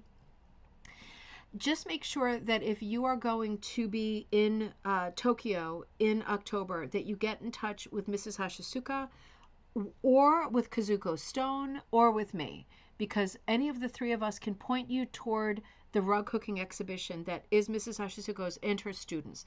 Because if you have seen their work already, you know they do extraordinary work. And if you will be in Tokyo during that time, you do not want to miss it. Month of October 2025. So there is a reminder. This piece again is by Fumio Hashisuko. This is called The Letterbox, taken from a Beatrix Potter. Beautiful piece and very representative of Mrs. Hashisuko's pieces that are all they're detail oriented, but they are like paintings. They are stylized. They are not all realism. They are painterly. They are poetry. They are just beautiful, and you will want to see them in person. Yes, your grandson, he graduated from preschool today. Congratulations to that little sweetheart. That is so great. Today was Teddy and Joss's first official day off. Teddy's been off for a little while because I had problems with the school at the end. But he finished all of his work incredibly, and Joss's last day was yesterday. So we are celebrating here too. And that's why she wants me to watch some shows with her because it's summer, man. It is summer. No more teachers, no more books, no more pencils, dirty looks. Do you say that? Did you used to say that? I know we said that every year. This is a beautiful piece I pulled off Facebook. Does anybody know? The handle, the name is Jumpin' Jehoshaphat. I always forget. I once knew her name, her actual name, and I'm upset with myself that I don't. It's not. I don't remember off the top of my head. But I thought this was an extraordinary piece, and I wanted to share it. She writes, "I've been making good progress despite being so busy. Unfortunately, and this is frustrating." But unfortunately, she writes, the two long supports on my frame broke at the corner joints. And she says, my fault. It was walked on while not sitting flat on the floor. And these things can happen, right? And a lot of people do, for something this size, make a makeshift frame. You remember when I was with Tad the other day? It wasn't in that photo, but remember when I was with Tad and he was showing how he had a window, like a window, like the beautiful wood, like molding type window. It had two parts in it, like two huge openings, and he uses that as a frame, and he just sits it on top of a couple of sawhorses, and it works great for him. And there's a lot of people, and including me, right, that I use some homemade frames too, as I love to. That's the original way, and so it can happen that they can break or you can do things and have these kinds of accidents. And I'm so sorry that this happened, but hopefully something that's fixable. The piece is okay, but I know, really frustrating, right? And there's a second picture of it here. So I guess it'll just be a question of trying to put it back together. She says I pulled out the staples. I'll try to finish it without a frame or use a hoop if needed. This is another large piece. It's 85 inches by 28 inches. So another really large piece. Yeah, yeah. There's so many things that can happen that can make you crazy, right? So many things that can happen. Um, my mom says, I hope we get to the opportunity to see more of the pieces in the Tokyo show. I think we will. I think we will. I know that somebody will document them. I think probably Fumio will document them herself. But I would love to see some of those pieces. I'd love to see some of those pieces here in the U.S. And of course, I'm always thinking about that in terms of Tigger and what we want to bring over. And I'm always looking for input from you. Always looking for input. People you might want to speak, people you might want to teach, people you might want to see their work brought over. I'm always thinking about that because it's a big deal. And we have time. We still have time. So let's. Oh, sorry. The pantry moths are making their way here. I know they're pantry moths, but they still freak me out. Anything that flies that is not a butterfly. All right. I know the frame will get put back together really well, and it'll all be a happy ending, right? I wanted to share, Valerie, I thought this was your piece. Where did that piece of paper go? Hang on. Oh no, Valerie, isn't this one of your pieces? I feel like I must have screwed up my Word document. Let me just check. I feel like I must have screwed it up because this is the second bit of text that I have lost. Let me just check our site and see. I'm going to type in Tillman this time because I thought, unless I dreamt it, oh, Jiminy Cricket. I thought that this was Valerie's and she said this was like a blast from the past thing that she had found. Let me just make sure because I want to credit the right person. And why is it saying... I hate technology, Valerie. Come on, you jerk. Not you, Valerie. Gosh, that's crazy. I know I pulled it off of there. Oh, I'm sure that this is Valerie's. I'm sure. that she said, that's crazy. That's crazy. I'm sure she said that it was something that she'd done in the past. I feel like it was for a family member. Did you all see this? Oh, I'm so frustrated with myself. I'll hold it to the next gallery night. Um, but that's really strange. Gosh, that's frustrating as heck. Maybe I misspelled her name. Is that possible? Let me try one more thing. Yeah, I did. I misspelled. Let me see if I can find it. Let's do most recent. And I hope that I'm right. Otherwise, I'm really losing it. Yeah, I don't see that piece. There it is. There it is. There it is. Okay, good. Yes. Valerie Tillman. Whew, I'm not going crazy. Not yet, anyway. So Valerie posted this and she said, I'm visiting my daughter and reminiscing. This is an early pillow top rug I did for her in approximately 1999. And this was their cat, whose name was King. My design, thrifted materials, fun memories. I just liked this post because it made me think. It's an older piece now, right? And it was a gift. It just reminded me of how when you give a gift, like I've given like hooked stuff to my sister, and that footstool I did. And when I go over there, I always see it, and it just makes me happy to see it. And I did that maybe 5 years ago. But I saw this and I thought, I know that feeling of going over someone's house and seeing one of your gifts still there, still being displayed and taken care of. And what a great feeling that is, you know? Beautiful. I was also noticing some pieces by Ebony Ariel Chambers, who has started posting fairly recently in our Facebook group, which again is Rug Hooking and Punch Needle Club. And she has been, I don't know if you've noticed, she's been doing some extraordinary work. So, for example, this is a family photograph. I don't know who the family members are. I don't know if this is herself or if this is a daughter, not sure. But it became this. And this is punch needle, and she is punching into a hook and into a hoop and finishing it into the hoop. But you see, Ebony is also doing needlework. If you look at the flowers, you can see she's also doing like long stitch and different needlework techniques using a needle. So it's not all punch needles. Some of it's like a sewing needle job, but it is, I think, an extraordinary piece. Going back to the conversation on Jessica Troyer, Ebony, all the pieces I've seen so far are pieces that celebrate family and family photos. And here comes another one. So this, I think, is Ebony. And there is this, I know, beautiful work, right? Look at that. I mean, God, they just really stop me in my tracks. They're so beautifully done. Um, and I love the fusion of the punch needle. Now, Ebony is punching and using the traditional wrong side, the working side, as the finished side, which we see very often in punch needle. The traditional finished side would, of course, be the reverse side because punch needle is done in reverse, but it doesn't have to be. Who says it has to be, right? Absolutely doesn't have to be. So, from this, right, beautiful. What a lady. What a lady. We have this.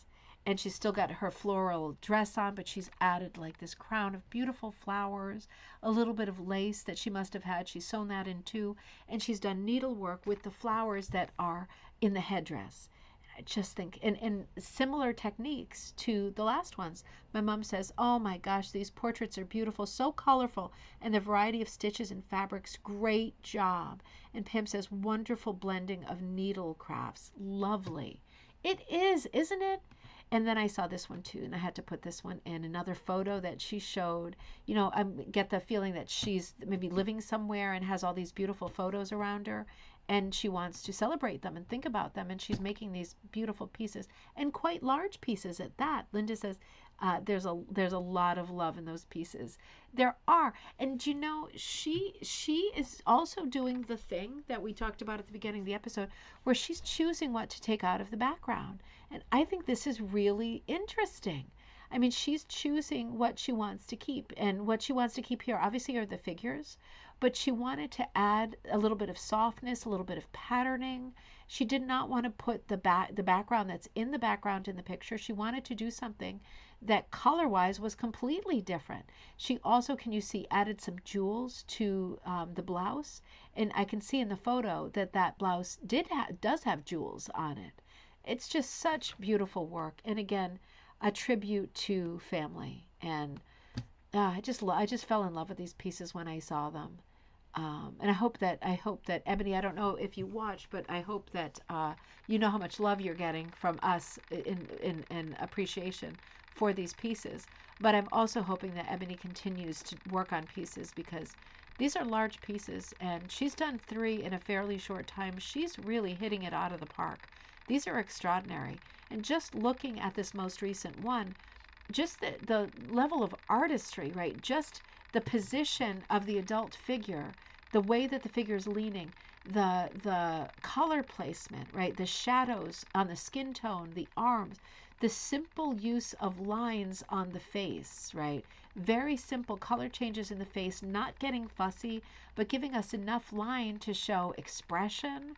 Just a few lines in the blouse to show it looks like a little bit of a I don't know, 90s style blouse, maybe a little bit later, and a little oversized, right?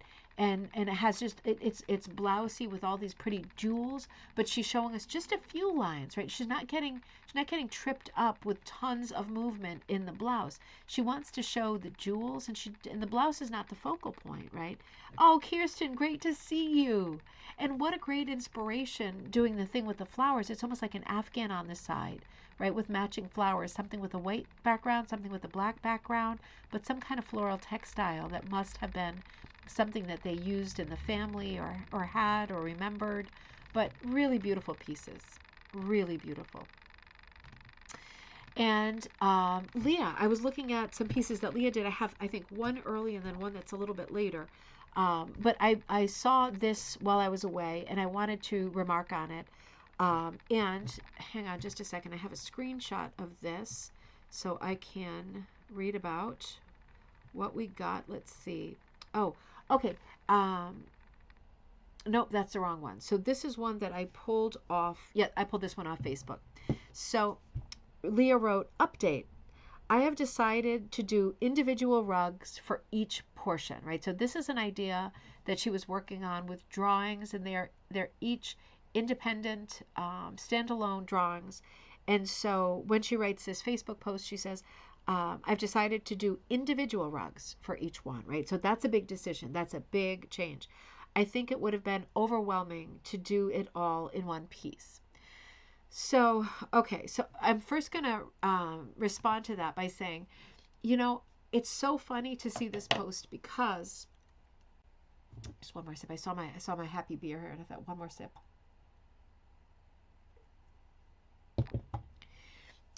I have lately seen quite a number of rugs, just coincidentally enough to make me remark on it, that are made up of all individual pictures, right? I've seen this a lot lately. It's not like it's a craze.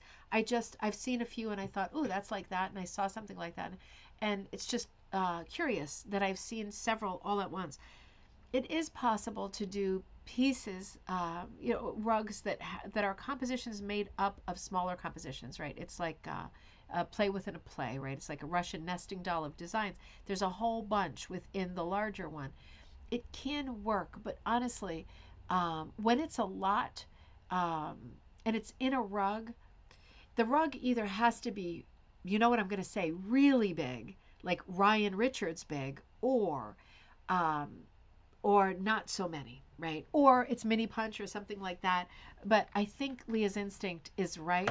I love all of these bits and pieces, but unless you want to work on something that is truly enormous, and I know Leah, I'm not sure if Leah's still on because I know she's out tonight.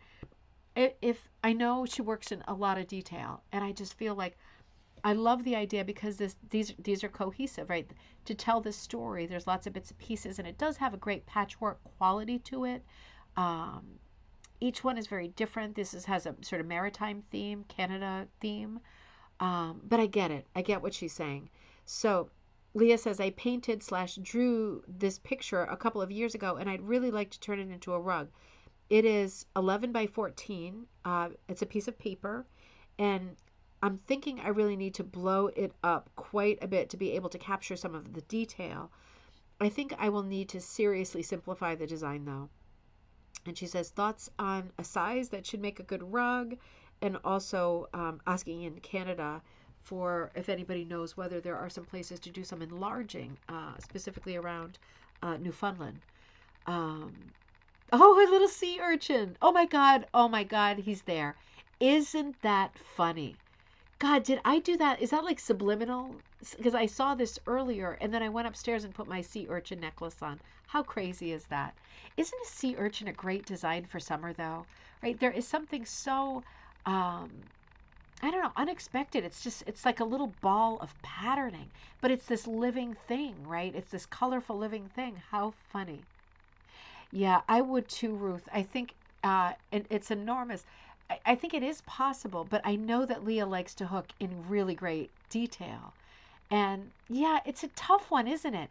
It's almost like, ideally, I think if I wanted to do a piece like this, I think I would say, why don't I break it into like thirds or quarters and do, because you see how some of them are cut off, do maybe like one big and two small motifs for each rug and have them be a set rather than one large rug. Um, I think I'd be more inclined to do that because you could always hang them together. But then it doesn't become like, the Baldechal tapestry or something enormous like that. But I get the idea of wanting to put all of these individual frames with their respective stories together into one larger story. I get that. And as rug hookers, as I've said before, I think we have built into us, hardwired, a kind of collector's mentality, right? I think that's just the nature of this craft. We love to collect bits and pieces to do the craft. We love to collect memories and patterns.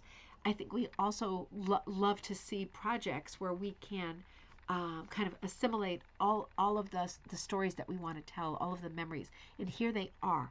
But it does make for a busy composition. Pam's sea urchins are beautiful. And they evolve into so many gorgeous colors. This is a great idea for a pattern, isn't it?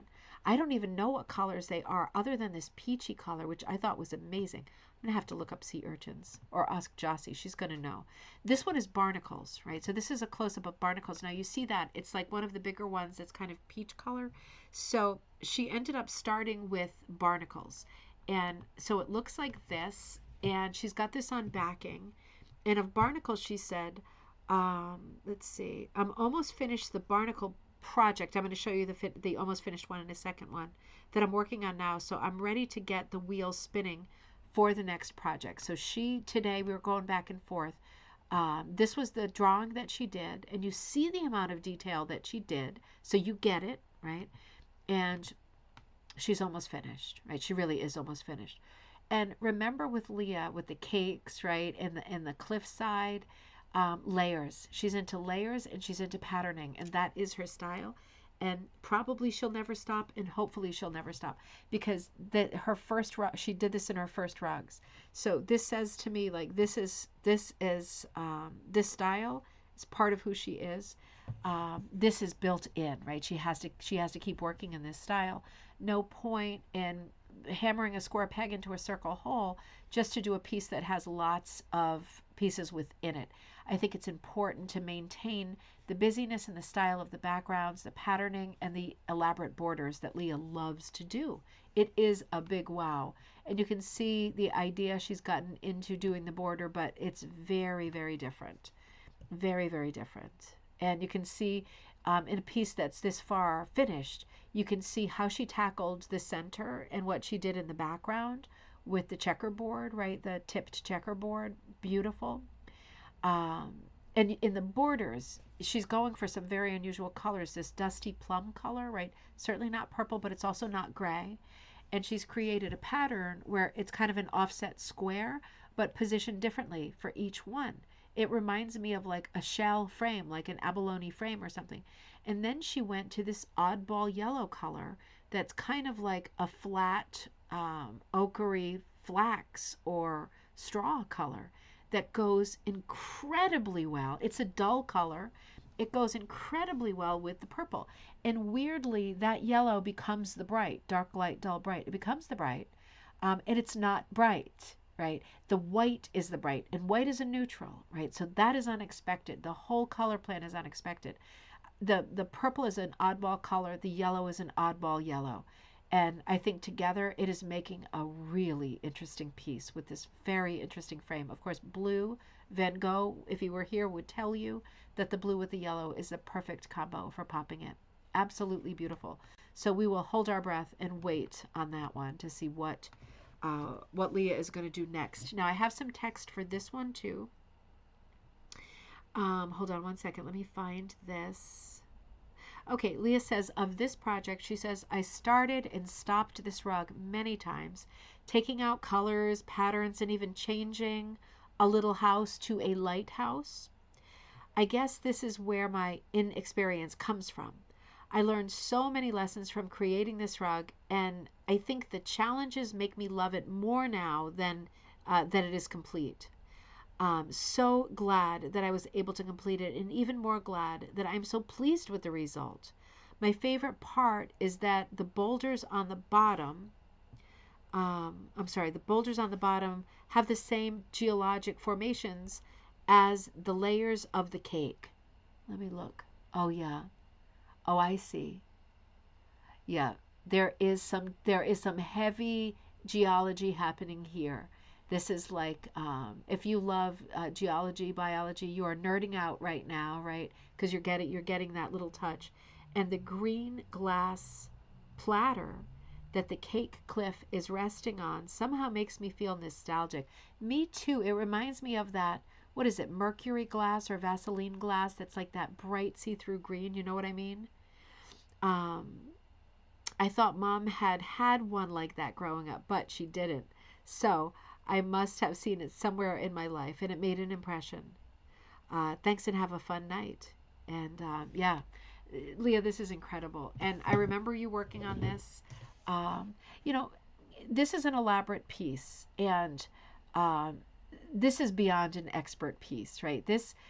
There are so many things going on that one would have to think about and calibrate. For example, the whole composition relies on the device of the layers changing color and changing pattern.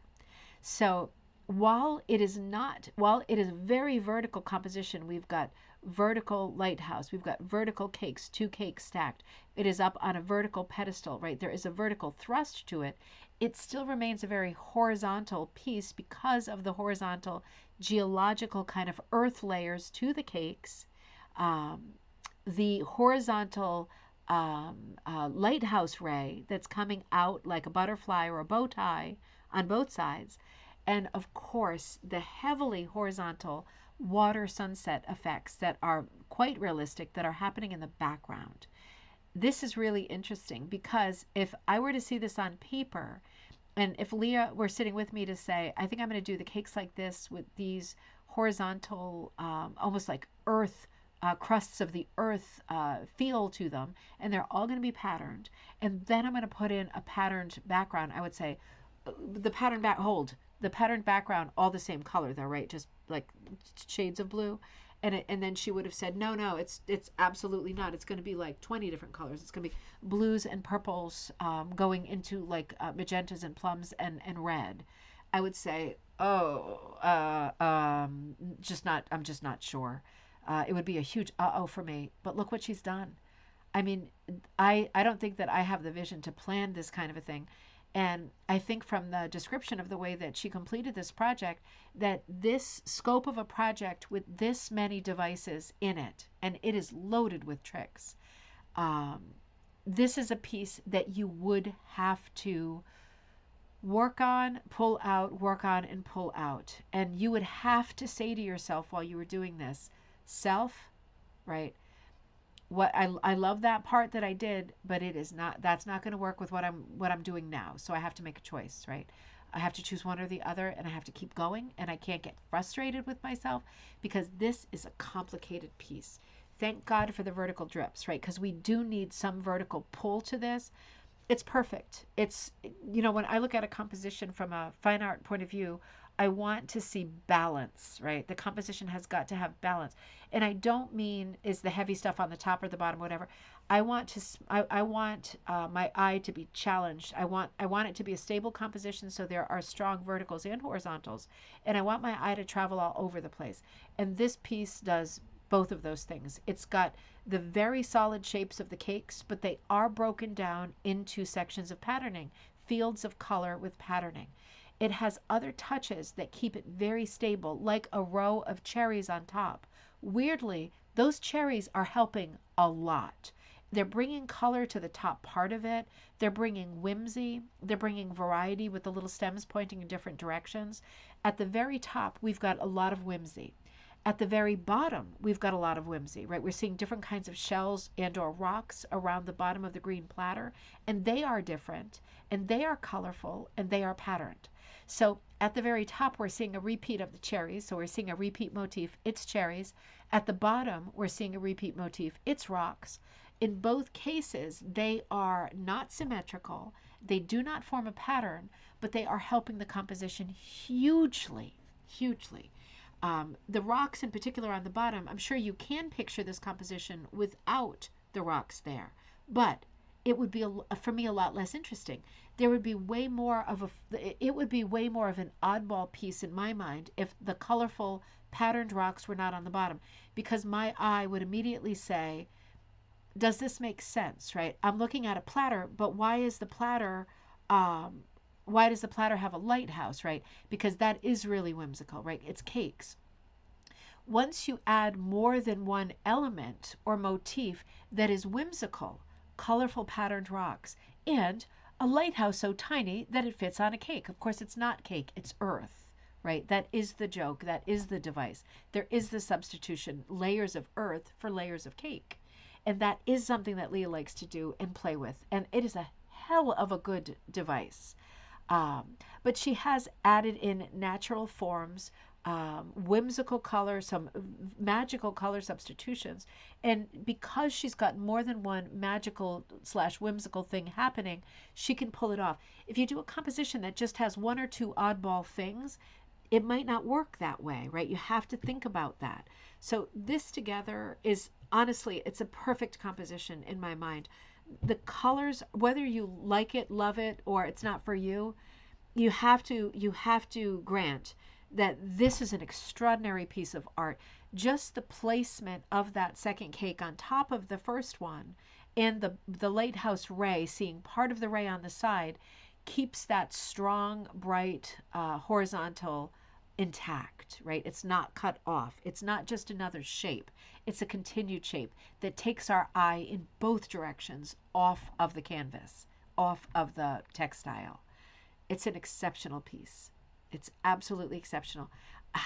Leah, how you dared to put a reflective sunset in there, only you know. I would never have had the nerve to do any of this. And I would have had the super shivering heebie jeebies thinking about how to make this work. But you made it work. And the fact that you love geology and you love the idea of slices of earth and what that looks like, and the fun kind of patterning that just dirt can make. The fact that you love that so much really comes through in this piece. Um, it's a seascape, right? It's a still life with a seascape in the background. It's absolutely extraordinary. The reflections of the green glass platter. I mean, it's just all cuckoo. One of I made a quick reference to the dripping.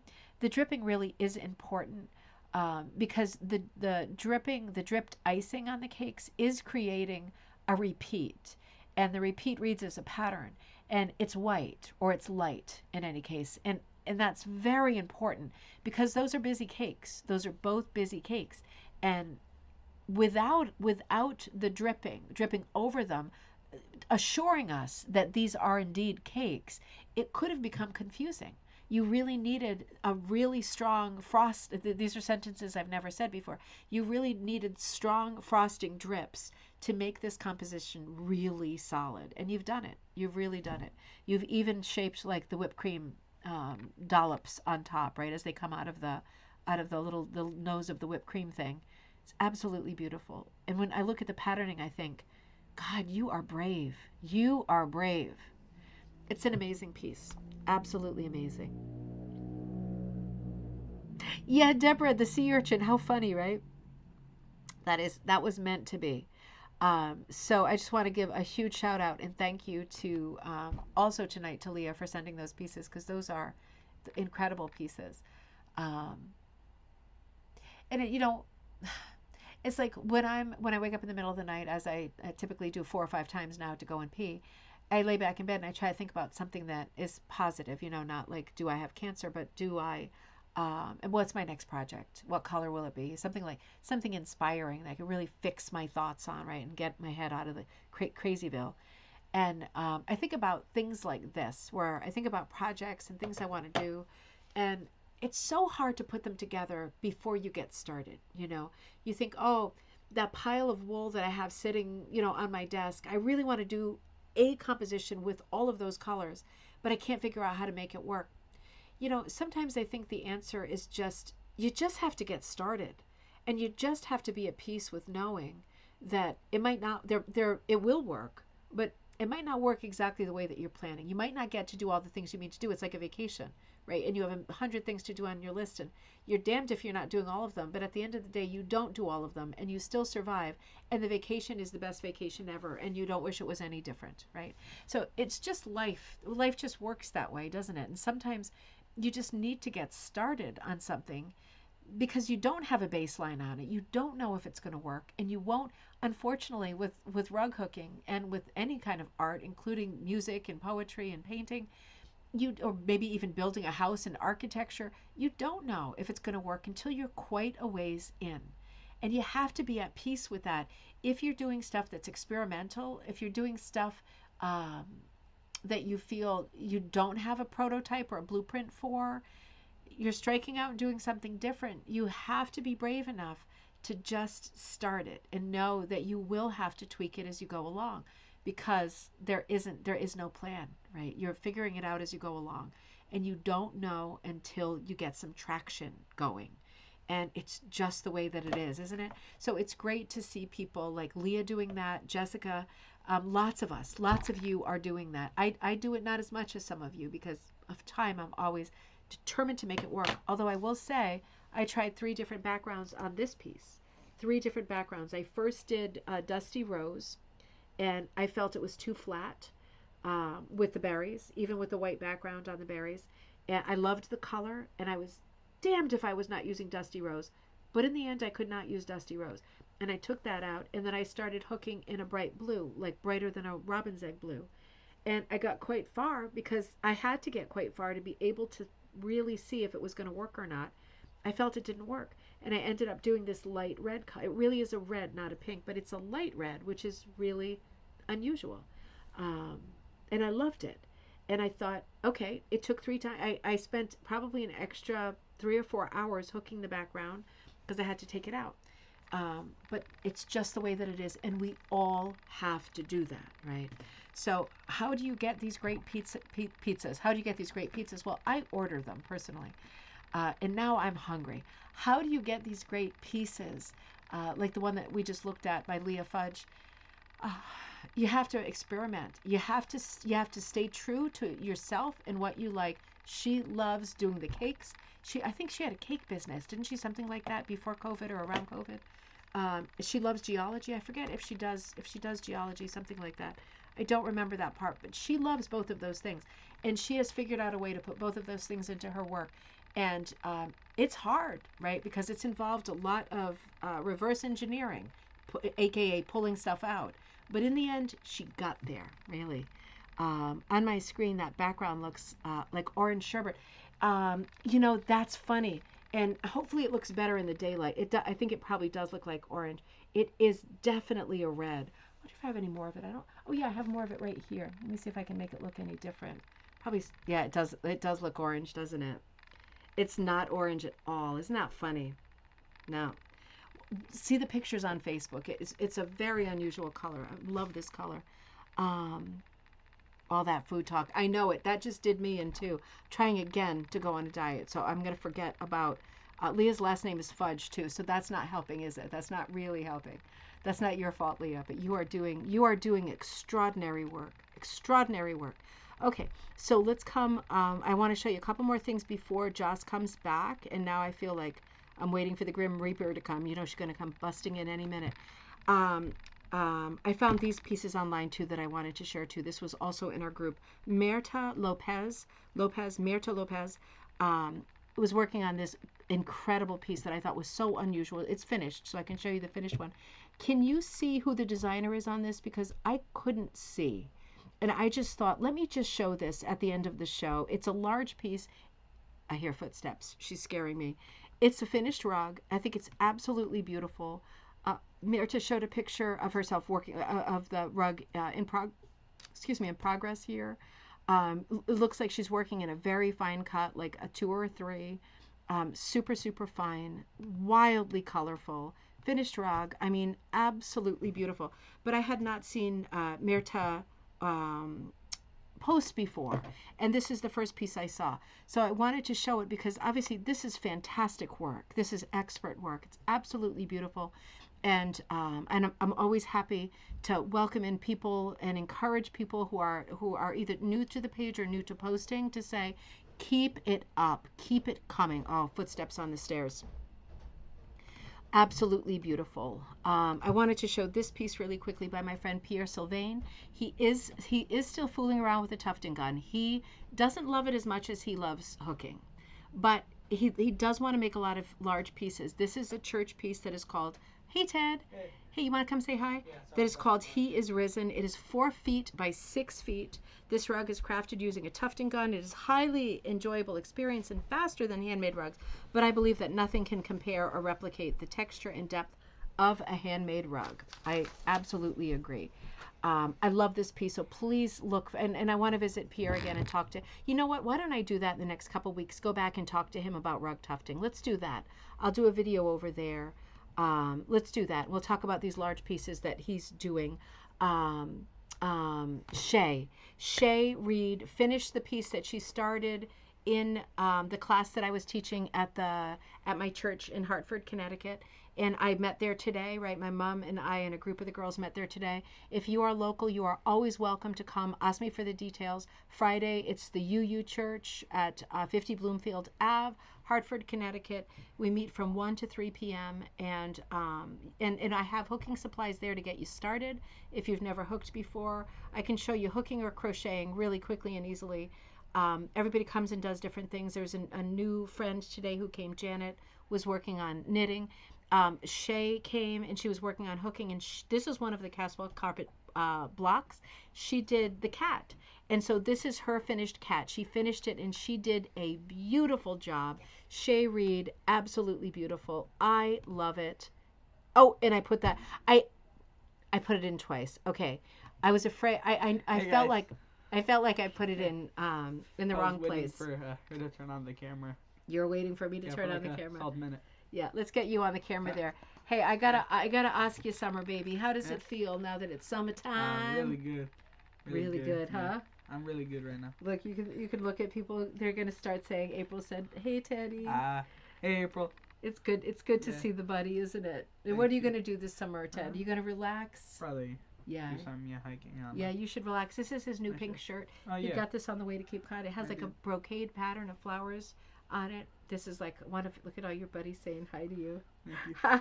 Vacation did. Yeah. We're gonna go over to Gami's tomorrow, right? We're gonna go over tomorrow. We're gonna stay for a night or two, and yeah, we're gonna unplug Summer. We're gonna go in the creek behind the creek. My dog Gama's loves house. that creek. Yeah. Yeah. Oh, Buttons the dog loves the creek. Buttons. Oh, doesn't he? He does. He's very dainty, and he's scared of water, but the creek is like an inch, right? And so he goes in there like up to his little toothpick kneecaps. I know. Then it looks like he's just covered. Then it looks like his toes are just covered in gunk. I know. His fur is like completely black. It looks like his toes are covered in ink or something. I know. Like his little knee high. He's a little grossy Josie. I love him. I love him too. Goodbye, guys. I love him too. All right. Aw, thank you all. It is a cool shirt. He doesn't usually wear solid shirts, but it is brocade, so it's a little bit different. He was wanting a bright pink. Yeah, we should get more solid shirts. We always wear the Hawaiian shirts. Anyway. Okay, so what a great show, everybody. Thank you so much for tuning in. I had a lot of fun. Joss obviously lost track of the time because I'm still at Liberty.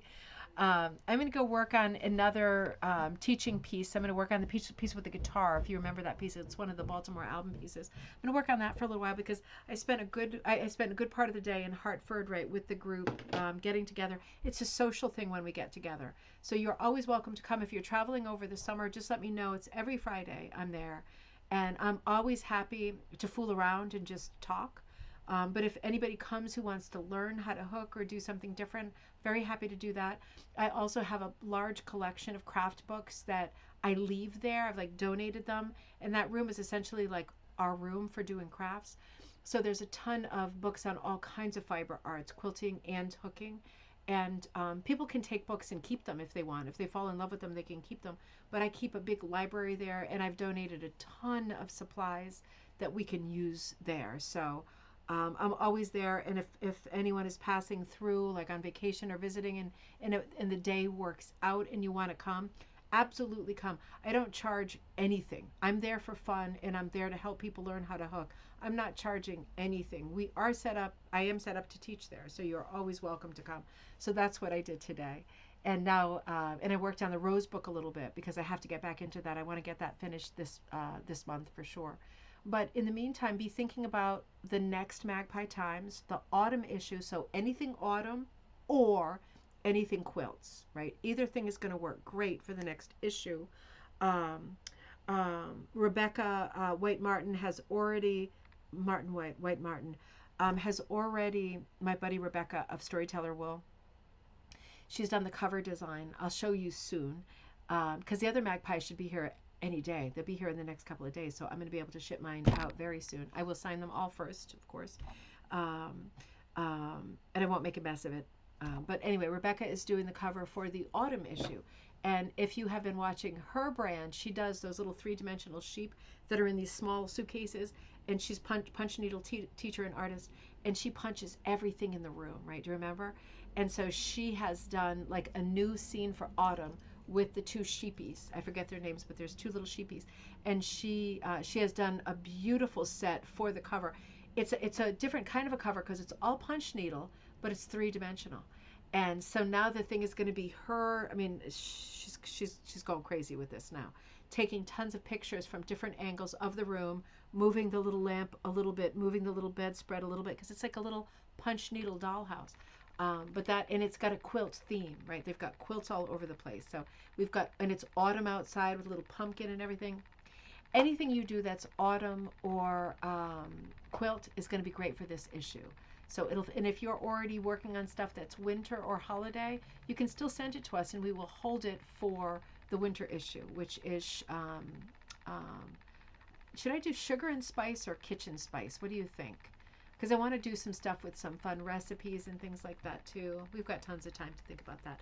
But be thinking about sending me stuff that you might put into Magpie Times. Remember, I'm also working on the Halloween book for this year, the Mystic Carpet. I won't do a Halloween book every year, but there were so many leftover pieces. I couldn't fit into a 200-page book last year that we had to do another book this year, and I'm very happy to. And there will be another party. I've been actively working on that, so I'll give you the details on that this coming week. And so we're working on that, and we're also working on the laundry line book together. If you're working on a project, if you hook with clothing, just cut up clothing, however you cut it doesn't matter, but if you hook with repurposed clothing, that's what that book is about. So get in touch with me if you're interested in that book or the Halloween book. And there are a few other sneaky secret books coming out that are just around the river bend. So we'll be talking about those soon. Be thinking about all those projects and how you can contribute your great work to all of those projects. We want a piece of you in all of this stuff, right? So I will see you on Monday when we will look at Rug Hooking Magazine, the new issue of Rug Hooking Magazine. And in the meantime, you can reach me at ribboncandyhooking@gmail.com. I will be around, and have a happy, safe weekend, everybody. I will see you back here on Monday at, I just realized we might be with you on Monday, Mom, so I might have to switch it. let's see how it goes. Let me see how the weekend goes. I might put it to the evening on Monday. I might do that, or later in the afternoon.